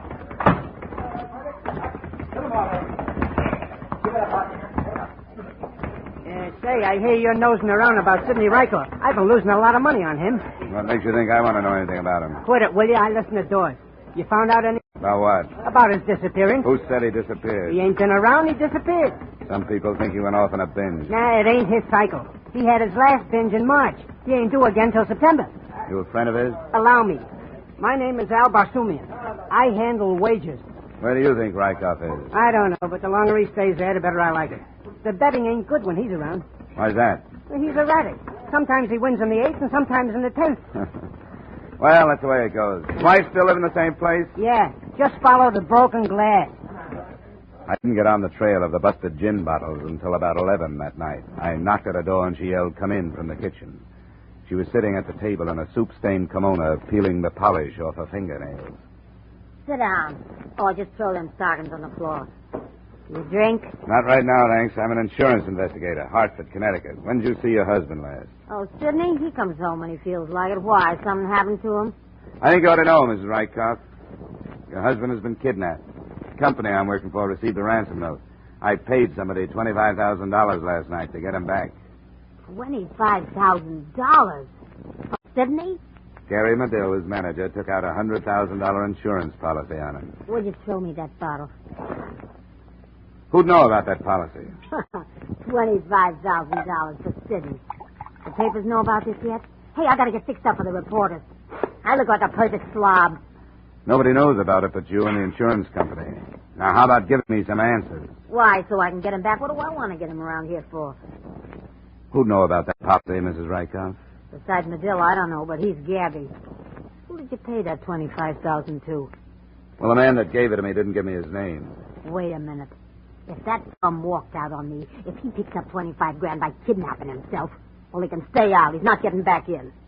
What did he look like, who you paid it to? It was dark. Couldn't see much but his size. About up to here. Oh, then it wasn't Sidney. He's a light-heavy, 5'11". Could have been a friend. Any idea who? No, and if I had, I'd tell you. But he can't get away with this. What makes you think he'd try? Because he got no guts anymore. Wants to quit fighting. When he does that, he quits having me. And he knows it. Not the type for any milksop. Hey, you sure you don't want a drink? No, thanks. Why not? Well, Mrs. Rykoff. Who's that? It's me, honey. Who's he? That your husband? No, it's another stumblebum, Mickey Snell. Hey, who's this guy? Never mind who's this. You lost your fight. Oh, Joe, honey, what's a fight? I heard it on the radio, a lousy 4-rounder, you stupid clown. Get out of here. Oh, no, don't be that way, Joe. It was a bad match. I'll win the next one for you. Then you can come back. But you lost tonight. Get out of here! Hey, Joe, get out of here! Go on, you two-bit mug! She backed him into the living room and reached up towards the mantel as she passed it. She finally found something heavy enough. A 2-foot wrought iron candlestick. She didn't have to swing it. Her guest took one look at it and went out the door. I thanked her for her hospitality and followed him. He went down 2 blocks and into a bar. I got his name from a waitress and slipped into a booth with him. What was you doing there, buddy? Business, Mickey. I was asking her about her husband. Yeah? What for? What difference does it make? He's missing and I want to know where he is. I don't believe you. You're part of why she kicked me out, and I don't like it, see? You know why she kicked you out. She likes winners. You lost your fight tonight. Well, she knew I was outmatched. That guy had the reach and everything. Look at my face. Hey, how long are you a friend of hers, buddy? I'm not a friend. I just met her. Came in from Hartford, Connecticut. Yeah. How well did you know Sidney Rykoff? What is it? Look, I'm working for an insurance company. They want to know where he is, that's all. How well did you know him? He beat me a couple of times, that right cross of his. You know where he is? No. Did he take a run out on his own, or was it somebody else's idea? Who could have that idea, buddy? I hear he was winning a lot of fights. He was. He beat me a couple of times. Well, who was losing money? Al Basumian? This is too public. Where you staying? Commodore Hotel. It's not far from here. You know it? Yeah, I know it. But I can't go with you. I'll meet you in the lobby. We'll go to my room. It's got to look like I ain't meeting you. Sure, it's easy. We'll order another drink here. I'll leave, and then you saunter over in about 20 minutes. Okay? Okay.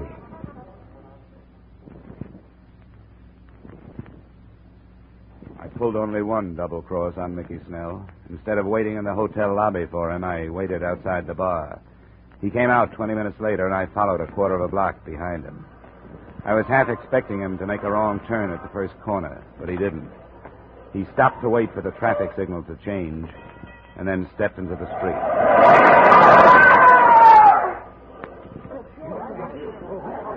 And you say you saw it happen, Mr. Dollor? That's right, Lieutenant. I saw it happen. It was deliberate hit and run. You get the license number? No, only the first three numbers. M176. Uh-huh. Now, any other witnesses? Well, I don't know. There were a lot of people around. Well, that doesn't necessarily mean witnesses. Say, what'd you find in his wallet? Oh, identification. Mickey Snell. He was a fighter. He must have won tonight. He was loaded. Can I see one of those bills? Yeah, Dollar, but watch it. I have to keep a record. Thanks. It was a $50 bill the lieutenant handed me. In the corner was a number I'd memorized on the plane trip out. The bill on Mickey Snell's body was part of the ransom money I'd paid for the victim I hadn't gotten back. Dollar in just a moment. Circle Wednesday night. That's the night George Burns and Gracie Allen drop by to visit with you over most of your CBS stations. Each Wednesday, Burns and Allen bring you 30 minutes of rich laughs and hilarious characters. Remember, Burns and Allen this Wednesday night. Now, with our star, Edmund O'Brien, we return to the second act of Yours Truly, Johnny Dollar. I knew Mickey Snell had died for something, and his inglorious death pointed to one of three possibilities. First, Al Basumian's gambling ventures. Second, Gary Medill's insurance on Sidney Rykoff. And number three, the old kidnap yourself and collect the ransom type crime, with Mr. Rykoff himself as the suspect. To me, the latter loomed as the most probable. I told the police as little as I could, still operating on the assumption that Sidney would be dead if I spilled what I knew. At 2:00 a.m., I went back to my hotel for another half-night's sleep. The next morning, I made up my mind to visit Mrs. Rykoff again. It was such a nice day, I walked. As long as Sidney was missing, there was nothing to do but ask questions until something seemed to make sense. Because everybody had an angle. Basumian might have been paid off, Gary Medill might have been paid off, and Mrs. Rykoff might have been paid off. I took the whole thing up with Mrs. Rykoff as she stood in front of a cracked full-length mirror, trying half-heartedly to comb the knots out of her hair. You come in here with your lousy accusations. I'm not accusing anybody, Mrs. Rykoff. I'm trying to get at the truth. Now, somebody has your husband, right? Hand me that brush. And somebody has the $25,000, right? How should I know? Look, I don't have any interest in Sidney Rykoff. I don't care if he's alive or dead. I don't care about your $25,000. All I know is I'm sick of hearing about Sidney Rykoff, Sidney Rykoff, Sidney Rykoff. I have a good mind to go out and change my name. You, too, must have had a fine romance. Oh, he was okay for a while. Was winning steady. I can't stand to go with a guy that can't win. And when he lost... He slept in the hall. Exactly. A man has to fight for me. I ain't just sitting here waiting for losers. And Sidney was winning, wasn't he? Winning? Winning what? With that Medill as his manager, what could he win? What kind of a contract did Sidney have with Medill? Medill got everything, including Sidney's third molars. So what was I supposed to do? Look at this place. Sofa needs covers. Boy, could I use some clothes. Tatters. Look here. Seams busting out all over. I like Sidney to win, but I like him to win something big. Maybe you can if you bet on him. Take Basumian, for instance. Never gamble. It's against my whole way of life. And then there's the possibility that you got in debt and knowing about Medill's $100,000 policy on Sidney, talked Sidney into kidnapping himself and writing to the insurance company for ransom. That's a dirty crack. But a pretty fast way to get out of debt. I've been scouting around. You owe a lot of people. I'd put the figure up to around $10,000. For a girl who lives like you do, that's a big sum. You make me mad. Get out of here. Bet you didn't think it would be like this when you first met Sidney, huh? Golden Gloves winner, handsome boy, trips around the country. I'll bet Get out! Now put down that candlestick. I'll get it. You finish your hair. I'll get it. You stay where you are. Oh, copper, huh? Yeah, what is it, Sergeant? Mrs. Rykoff live here? Hi, Mrs. Rykoff. What is it? Well, I'm afraid I've got bad news for you, Mrs. Rykoff. Your husband, Sidney. What happened? They found him on the highway just outside of town. He's dead. I studied Mrs. Rykoff. Her face showed only what could have been contempt and maybe a little relief. The officer made an embarrassed exit, and I closed the door. Mrs. Rykoff walked to the window, and I followed her. We didn't say anything for a long while, and then she turned to me. What do you expect me to do? Cry? Not if you don't feel like it. I feel like I felt when they paroled me. I didn't know you did time. Twice. For what? Burglary and a couple other things. What are you going to do now? I don't know, something. Go away, I guess. You know, he wasn't such a bad guy when you got to know him. He tried hard. I used to sit in the front row, and when they knocked him down, I'd stand up and yell at him and call him every name in the book until I saw how mad he got, and he'd get up and win. Funny guy. I never could figure if he won because he loved me or if he won because he couldn't stand me. Hey, have a drink with me, will you? I'd appreciate it. Sure.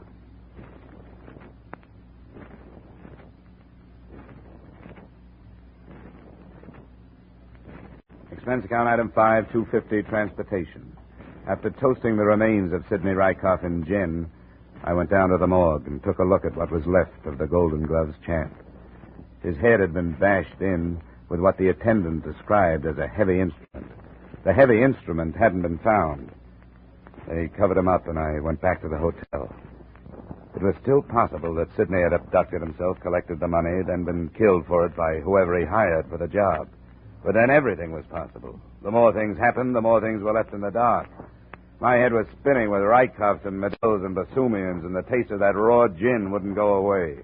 I slept through the day, got up and ate dinner, and went to sleep again. It was a good thing I did, because the next morning, the phone rang early. Hello. Mr. Dollar, Yeah? this is Al. Al, give me a sec. Oh, yeah, Al. Yeah, Basumian. You better get down here to my place. Yeah, why? Don't be ridiculous. I can't tell you over the phone. 1050 Clay Street in 10 minutes, huh? Yeah, as soon as possible. Well, hurry. Yeah.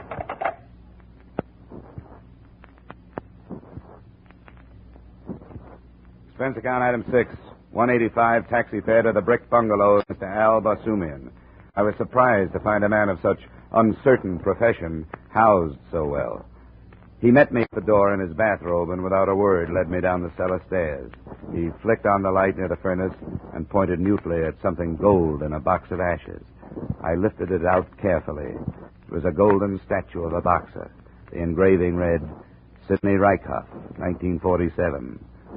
The base was caked with dried blood. This is liable to be a little difficult to explain to the police, Al. I came down this morning to give the furnace a good cleaning. It ain't been used since winter. My wife has been after me to clean out the furnace because it has been used for so long, so I came down here. Look, Dollor, I didn't have nothing to do with this. This is probably the object that killed Sidney Rykoff. Could very well be that you thought up this kidnapping, killed Sidney, and took the dough. Would I tell Sidney plant a murder weapon in my own furnace and then call you? Now, would I? To throw suspicion away from yourself? It's been done before. All I can say is I didn't do it. Look, Dollor, I'd call you because I thought maybe you could get me out of this. You being a man of influence... As far as influence goes, mine stops at getting funeral passes. I'd stick around if I were you, Al. Any traveling you might do between now and when the police get here is liable to be considered a confession. You gonna turn me in? What would you suggest? Drop the trophy back in the box, Dollor. Every so often I run into something like this. Come on, stand away. Just shows you, Al. Never trust a friend. He might be more honest than you. Get upstairs. Get those hands up. You bet. He walked me in front of him for a few paces. As we passed the light switch, I let my elbow brush it down. As the lights went out, I fell to the floor. He shot over me, and I felt the hot sprinkle of powder. I grabbed his legs and pulled him to the ground. Okay, Al. Come on, let it go. Let it go. You dirty double-crosser. Come on. I grabbed the gun and felt my way along the floor on the wall to the light switch. When I snapped it on, I found I'd left a very cold Mr. Basumian on the cellar floor. I took the Golden Gloves trophy out of the box of ashes, wrapped it in a piece of newspaper, and headed up the stairs.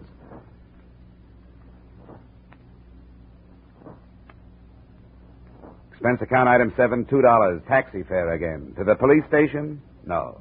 I was a fool, but no. I had a big hunch that the man I'd left in his own basement was not the killer or kidnapper of Sidney Rykoff. What I should have done is told the police my theories and hopped a plane for home. But there was $25,000 the company had paid in ransom money, plus $100,000 for the death of Sidney Rykoff, which they were going to have to pay. And if things stacked up the way I had it figured, maybe I could save them on both accounts. No, I didn't go to the police. I went to the drab apartment of Mrs. Sidney Rykoff. I was about to knock when I heard a pair of familiar voices inside. You shouldn't have come here, Gary. Well, I had to. Now that they found him, we can get out of here. You think so? I don't think like a day, a week maybe. Then we'll get out. Kiss me, baby. I got a scratch. Careful.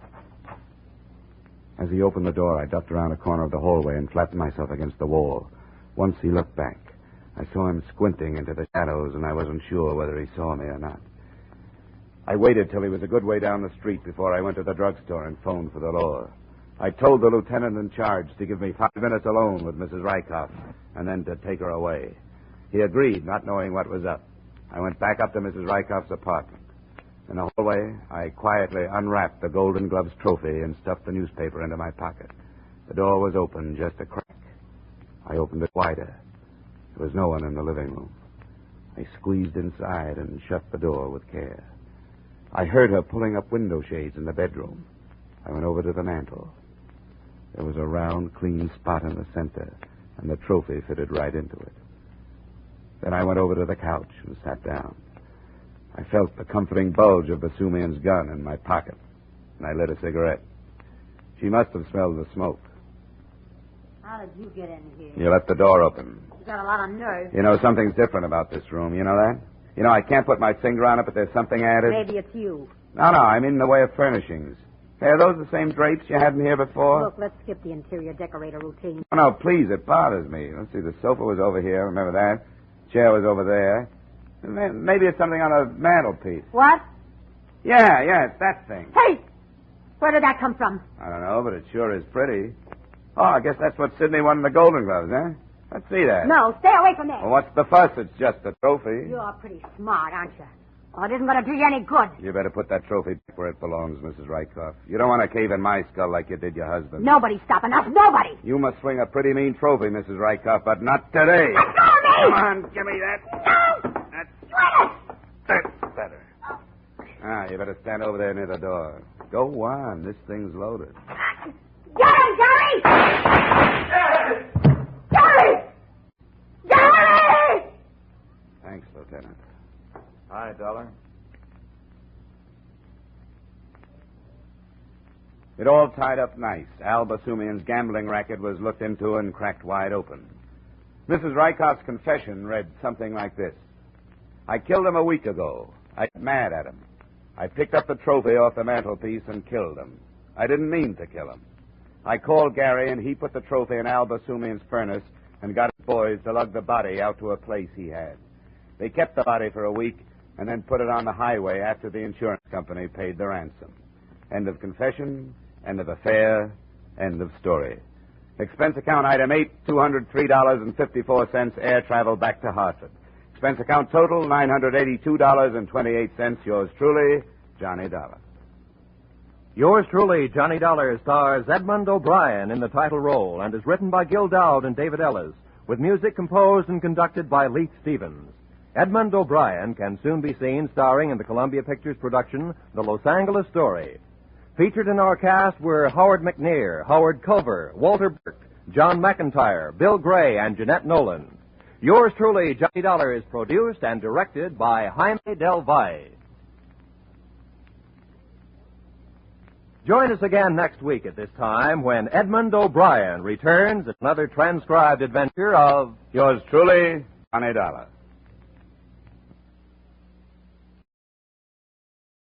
Time when Edmund O'Brien returns with another transcribed adventure of Yours truly, Johnny Dollar.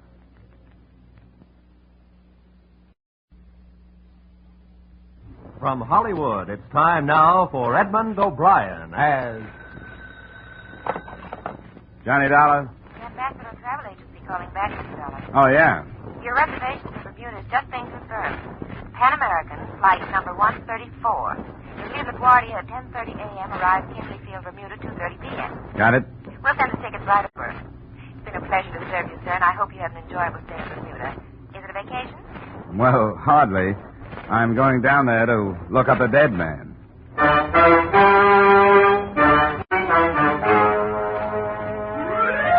Edmund O'Brien in another transcribed adventure of the man with the action-packed expense account. America's fabulous freelance insurance investigator. Yours truly, Johnny Dollar.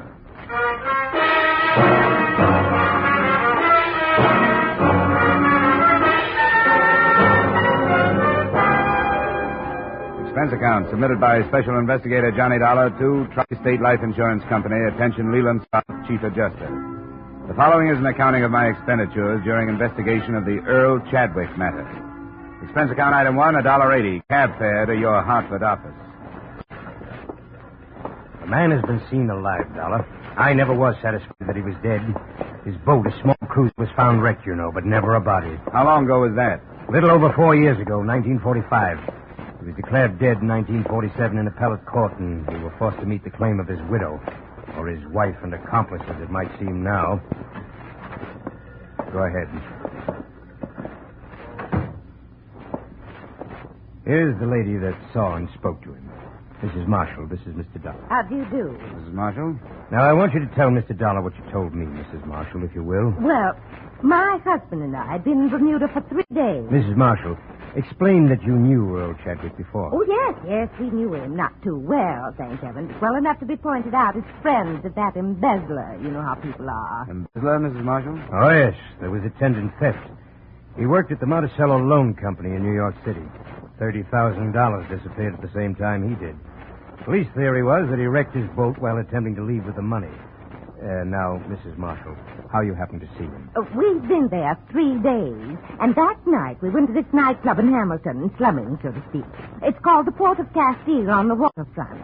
It has been a number of years, mind you, and Chadwick was much thinner, but I recognized him. He was seated with the sailors, and I said, Jerome, doesn't that look like Earl Chadwick? And then you spoke to him. What else could I do? I was dying of curiosity. When he got up to leave, I met him and said, aren't you Earl Chadwick? He denied it, of course. Being that close, I'm positive that it was. What did he say? Did he give you a name? No, but I found out. I felt I was quite within my rights in asking a few questions. The name he's using is George Brewster. Well, Dollar? What about Chadwick's wife? What happened to her? He remarried one of his business associates, Harold Anderson. I had the girls draw up a complete record on the case. Photographs, police reports, everything you'll need. The wife's address is there in Queens, I think. All right, Mr. Scarf. I'll do what I can.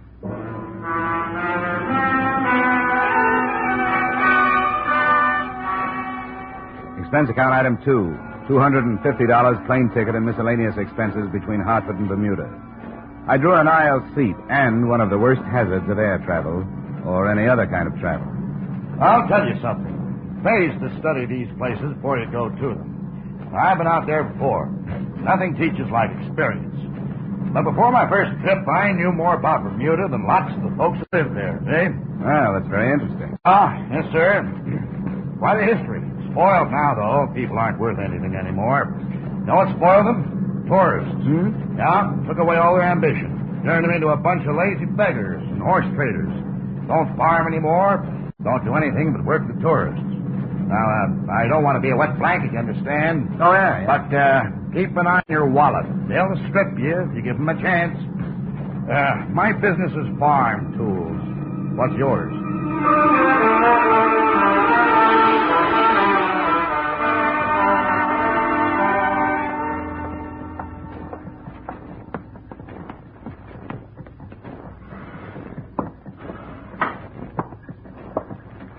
Yes, sir. My name is Dollar. Here's my credentials. I'd like to see the chief constable. Yes, sir. Yes? Mr. Dollar to see you, sir. An insurance investigator from the States. Yes, of course. Sit him in. Right, sir.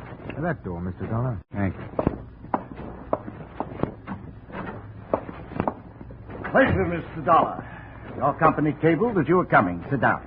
Thank you. Well, now, you're here to look into the affairs of one George Brewster. What's he been up to? I'm not sure he's been up to anything yet. According to a witness, he answers the description of a man who disappeared from New York a few years ago with $30,000. He was declared dead, and the company that hired me paid off an $80,000 insurance claim to his wife. I see. Quite a valuable chap. Yeah, if he is the chap. Now, what about this Brewster? Do you people know him? We acquainted ourselves with him after the cable arrived. Nothing against him. Lives a rather rum life. Doesn't seem to have much. Are his papers in order? Passport? Visas? I trust that he wouldn't be here if they were not. Like any other paradise, Mr. Dollor, Bermuda is forced to accept the existence of a certain percentage of misplaced or lost persons on its outskirts. That's what they are. They? Here's the address. Thank you. At the lower end of King George Road. You wish transportation? No, don't bother. The walk will do me good.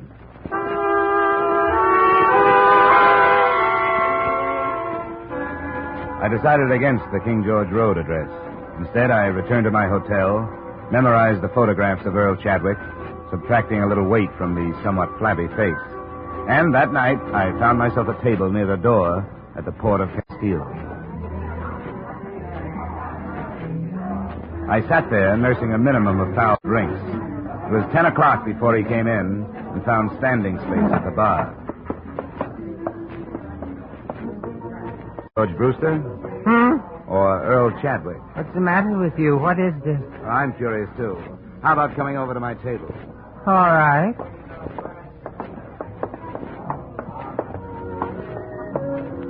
You act like a cop. Just 50% cop, no badge. I'm working for Tri-State Life Insurance Company. What does that mean? They insured a man and paid off to his wife. Now they aren't sure he's dead. He belongs to that other name you threw at me. What was it? Chadwick? Earl Chadwick. And I must look like him. Here's a snapshot. Huh. He's fatter, but it's pretty close to fat. You know, about a week ago, some crazy old dame I never saw before called me some other name. It might have been Chadwick. I thought she'd drunk over her quota. She was an old friend of Chadwick's. She swears she'd recognize him if she saw him. And she swears she saw him. Weird, isn't it? I suppose it happens more often than we know about. What do you want? My papers and stuff? They might help. Sure, I'll write down my address. Come on out anytime tomorrow. There you are. Thank you. I should recover from these drinks by noon. Well, that'll be all right. It's crazy, isn't it? Things like this could get your goat.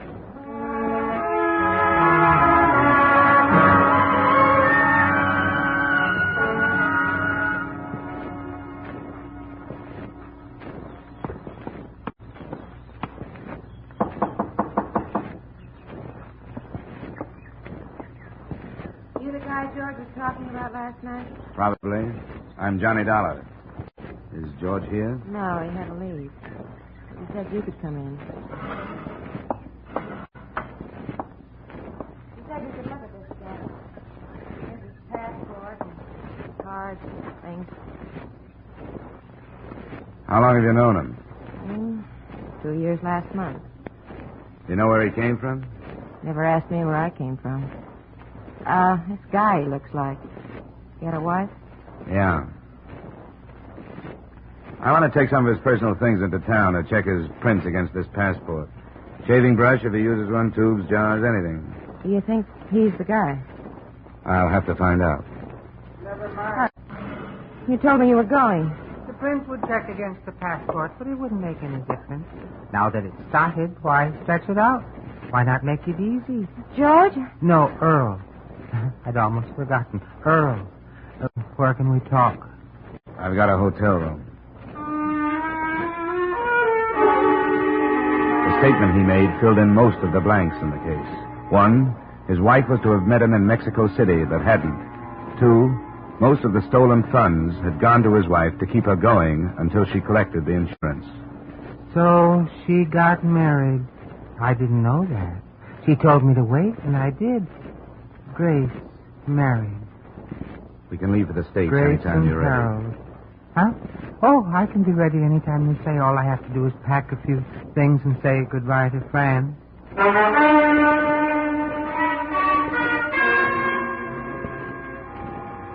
Expense account item 3, space for 2 on New York-bound plane. Chadwick was a hard man to figure out, but one thing I did realize. Now that he'd started, he was almost happy to be going back to the people he'd left.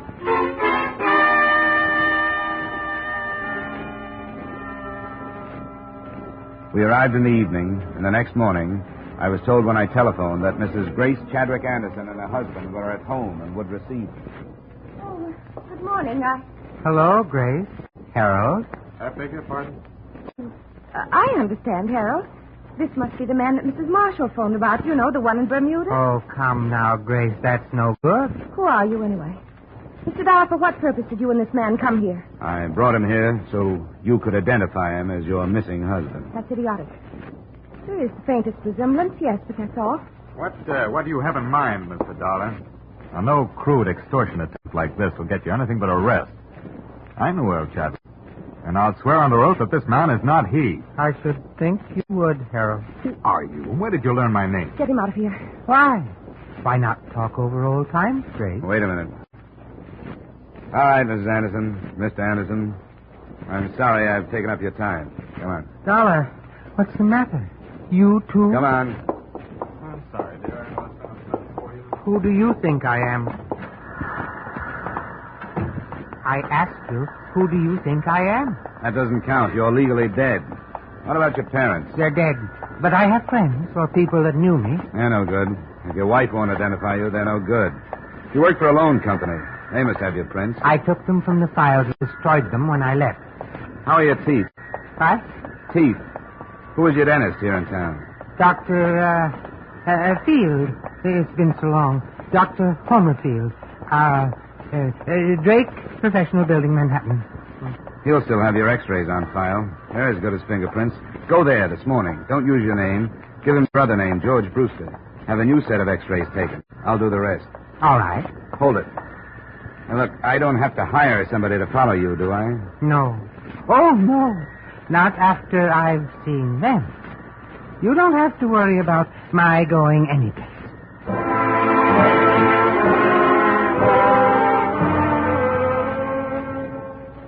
Expense account item 4, $25 services of a private detective. Assignment, tailing Earl Chadwick and or George Brewster.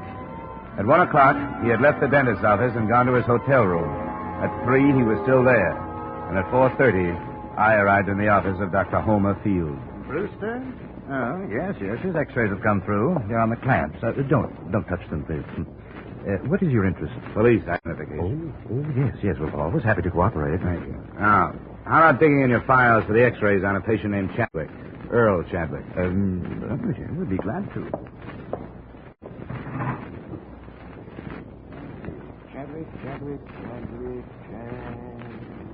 Earl M. Chadwick, is that your man? That's the name. Well, 1945. Oh, he should have been in for hygiene.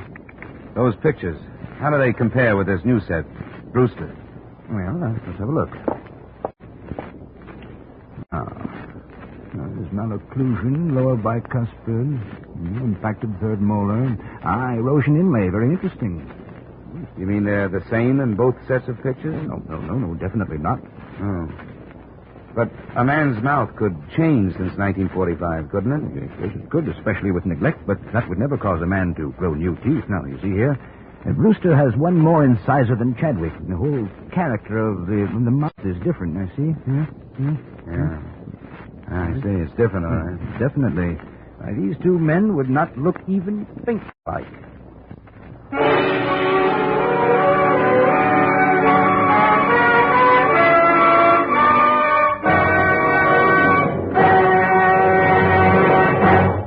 In just a moment, we will return to the second act of yours truly, Johnny Dollar. But first, down the old Ox Road, learn to croon straight from the shoulder. Milestones in popular American music.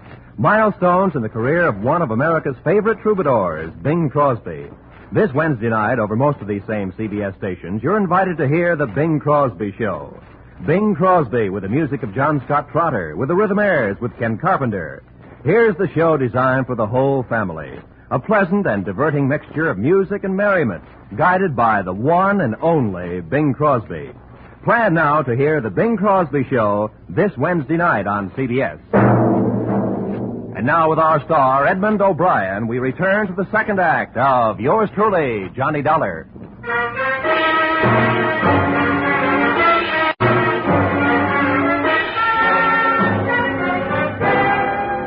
Look, Dr. Field, these x-rays labeled Earl Chadwick. Could they be misfiled? Could they be under the wrong name? Misfiled? No, definitely not. My assistant has been with me for 10 years. Never made a mistake yet. Well, then could anyone else have gotten in here and planted a different set under that name? But why? I would realize the difference the moment I looked into the mouth. That erosion inlay alone. Yeah. Look, your office. Has it been broken into? Yeah, a long time ago. Narcotics. How long ago? 6, 7 years ago, during the war. But not since then. I've missed nothing. The janitor, the nightman. Does he have a key? No. It's cleaned in the evening, just before I leave. Robbery is out of the question. Just what is your problem, Mr. Dollar? Well, if I wanted to plant some x-rays in a file, where could I get some? Well, I never thought of it. But, where would I go? Would you give me some? Oh, no, definitely not. That would be most unethical, unless, of course, you were a patient of mine and the x-rays were of your own mouth. Oh, thank you, Doctor. I think that's what I wanted to hear you say.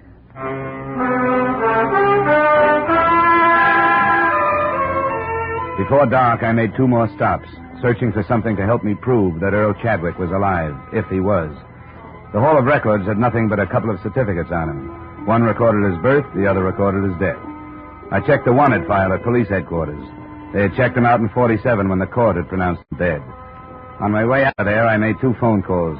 The second was to the detective I'd hired. Yeah? Landro, what are you doing in your office? Did you lose him or get tired? He was on to me, Dollar. He got into the crowds at Macy's. I put the houseman at his hotel on it. He's watching his door. I just phoned his room. He's not there. What's he been up to? He left the hotel at 318 and took a cab over to 3rd Avenue. What address? A pawn shop, Johnny. He bought a gun. Nice going, Landro. If you decide to change over to stopping traffic at school crossings, use me as a reference.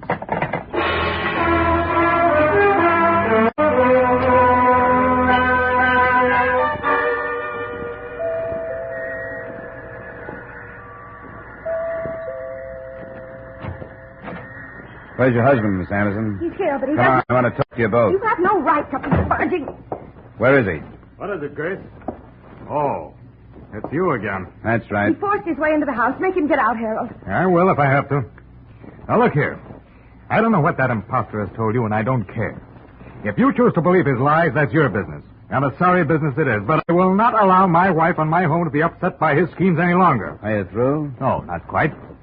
It's obvious to us, if it's not to you, that this man learned of the unexplained details surrounding Earl's death and is attempting to use that vague resemblance to his advantage. Now, extortionists land in prison, Mr. Dollar. And the only reason I haven't turned to the police before this is that we want to escape the notoriety of having past tragedies lived again. He bought a gun this afternoon. That makes him look like the double-crossed husband, doesn't it? The man's a maniac. I'm going to ask for police protection. Where is he? Who? This man. Do you know where he is? When I found out he bought a gun, I was afraid he was coming here to use it. Harold, I can't believe this is happening. Now, Grace, please. Why would he harm us? He doesn't know us, and we don't know him. He bought the gun to convince you, Dollar. He knows a lot about you, Anderson. He knows you were Chadwick's immediate superior in the loan company before he disappeared. Harold, it couldn't be, could it? Grace. It's been a long time. Maybe some disease could change a person that much. But he would have contacted Grace. me. Earl is dead. How did this man learn so much about it? As far as I can see, he's made only one mistake. The size of the theft. He says he stole 10,000. According to the record, 30,000 was missing. Of course, it's possible that it isn't a mistake. That somebody in the firm who knew what his plan was picked up the odd 20,000 and put it on Chadwick's account. Mr. Dollar, I have one thing to say to you before you leave. Earl Chadwick is dead. You're so right. And that's what troubles me. A legally dead man running around loose with a gun makes an interesting situation. Did you ever think of that? Who would the police look for? I'm going to my hotel in case you want to phone in your answer.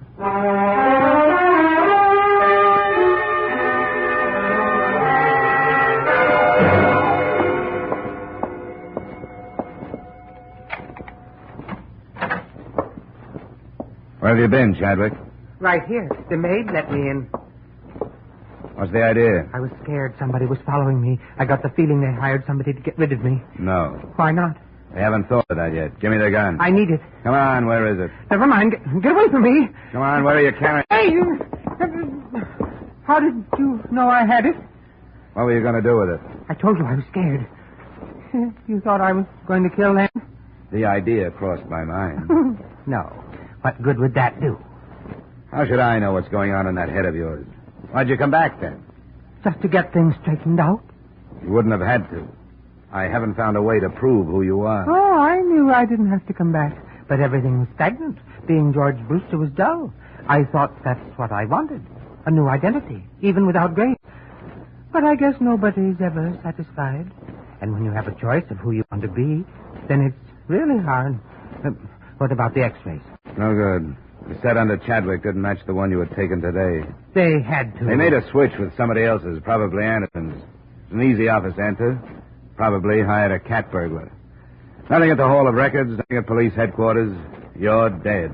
What did the police say? I didn't talk to them. Why should I? The case is closed. You're dead. Lazarus, come forth. And he that was dead came forth, bound hand and foot with grave clothes, and his face was bound about with a napkin. Yeah? Landro, Johnny. Oh, yeah. Sorry I blew up. Forget it. I lost him, didn't I? How is it? Oh, it's a mess. I'm not getting any place. The only proof I can find is proof that he's dead. Then he should stay there. Yeah, I'm getting ideas myself. What about his draft board? They take prints. Police checked in 47. They lost. Look, I'm going to have to dummy up something. I don't want you to violate any trade secrets, but do you know a good forger? That depends. It'll be practically legal. All I need is a driver's license. I think that can be managed, Johnny. When? Tonight. It'll cost. Well, I'm working for a wealthy company. Oh, there's more, too, Landro. How about meeting us in your office in 45 minutes? Sure, Johnny. Bring a bottle.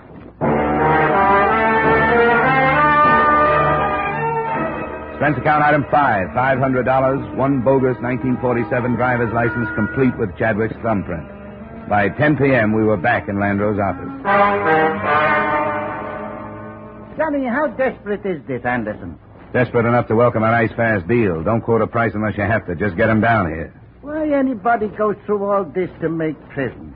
Prison? Come on, Landro. Get on the phone. There's the number. You're my client.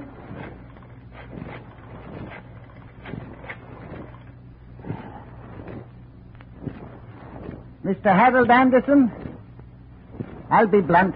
This is blackmail. I'm calling in the interest of Earl Chadwick. No, he isn't. He's alive. But I do have proof. A driver's license he took out just before he disappeared as a sort of a double check on the past. You'll believe it when you see it. It's for sale. He doesn't want to go to prison any more than you do, but he needs money. I said you'd believe it when you saw it. I think it'll be worth a trip over here. We'll talk price then. We meet here. Number 465 Tide Building, 7th Avenue. It's no bluff. Nobody knows about it.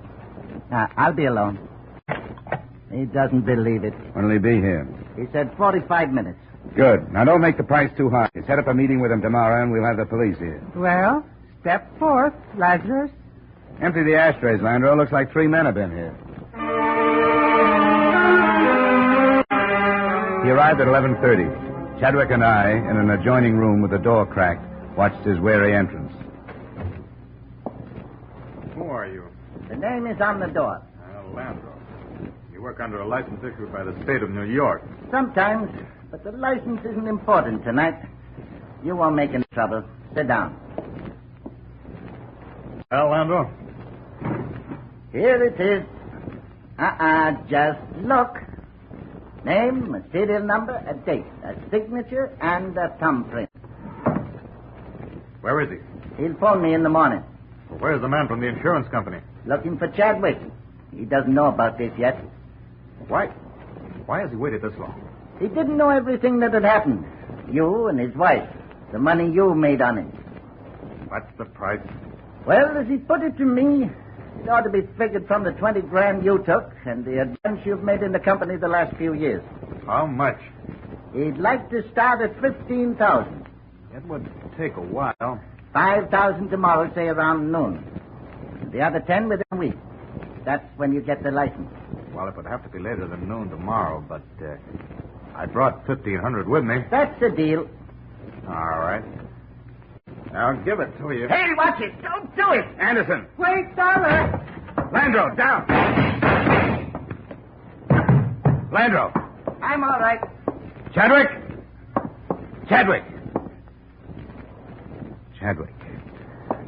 Pulse. Pull his collar down. Nothing? Nothing.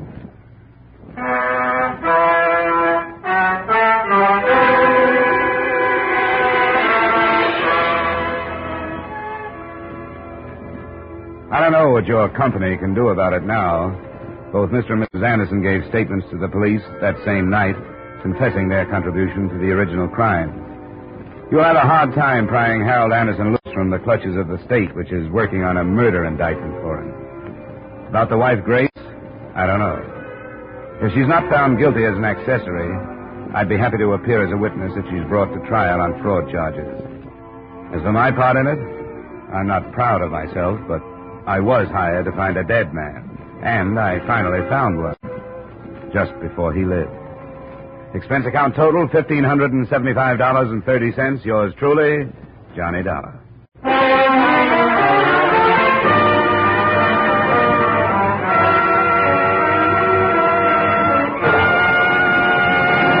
Yours truly, Johnny Dollar, stars Edmund O'Brien in the title role and is written by Gil Dowd and David Ellis, with music composed and conducted by Leith Stevens. Edmund O'Brien can soon be seen starring in the Columbia Pictures production, The Los Angeles Story. Featured in tonight's cast were Lillian Baeff, Walter Burke, Virginia Gregg, John Boehner, Ben Wright, Tudor Owen, and Ted Osborne. Yours truly, Johnny Dollar, is produced and directed by Jaime Del Valle. Join us again next week at this same time when, from Hollywood, Edmund O'Brien returns in another transcribed adventure of Yours truly, Johnny Dollar.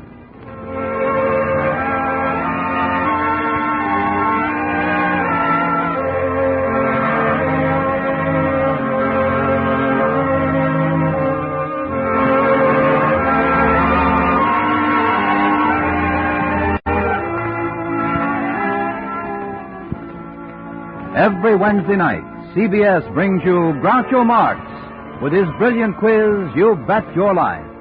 It's one of the brightest, most spontaneous, most genuinely funny shows on the air. So be listening this Wednesday night on most of these same CBS stations for You Bet Your Life, starring Groucho Marx. Stay tuned now for the adventures of Philip Marlowe, which follow over most of these same CBS stations.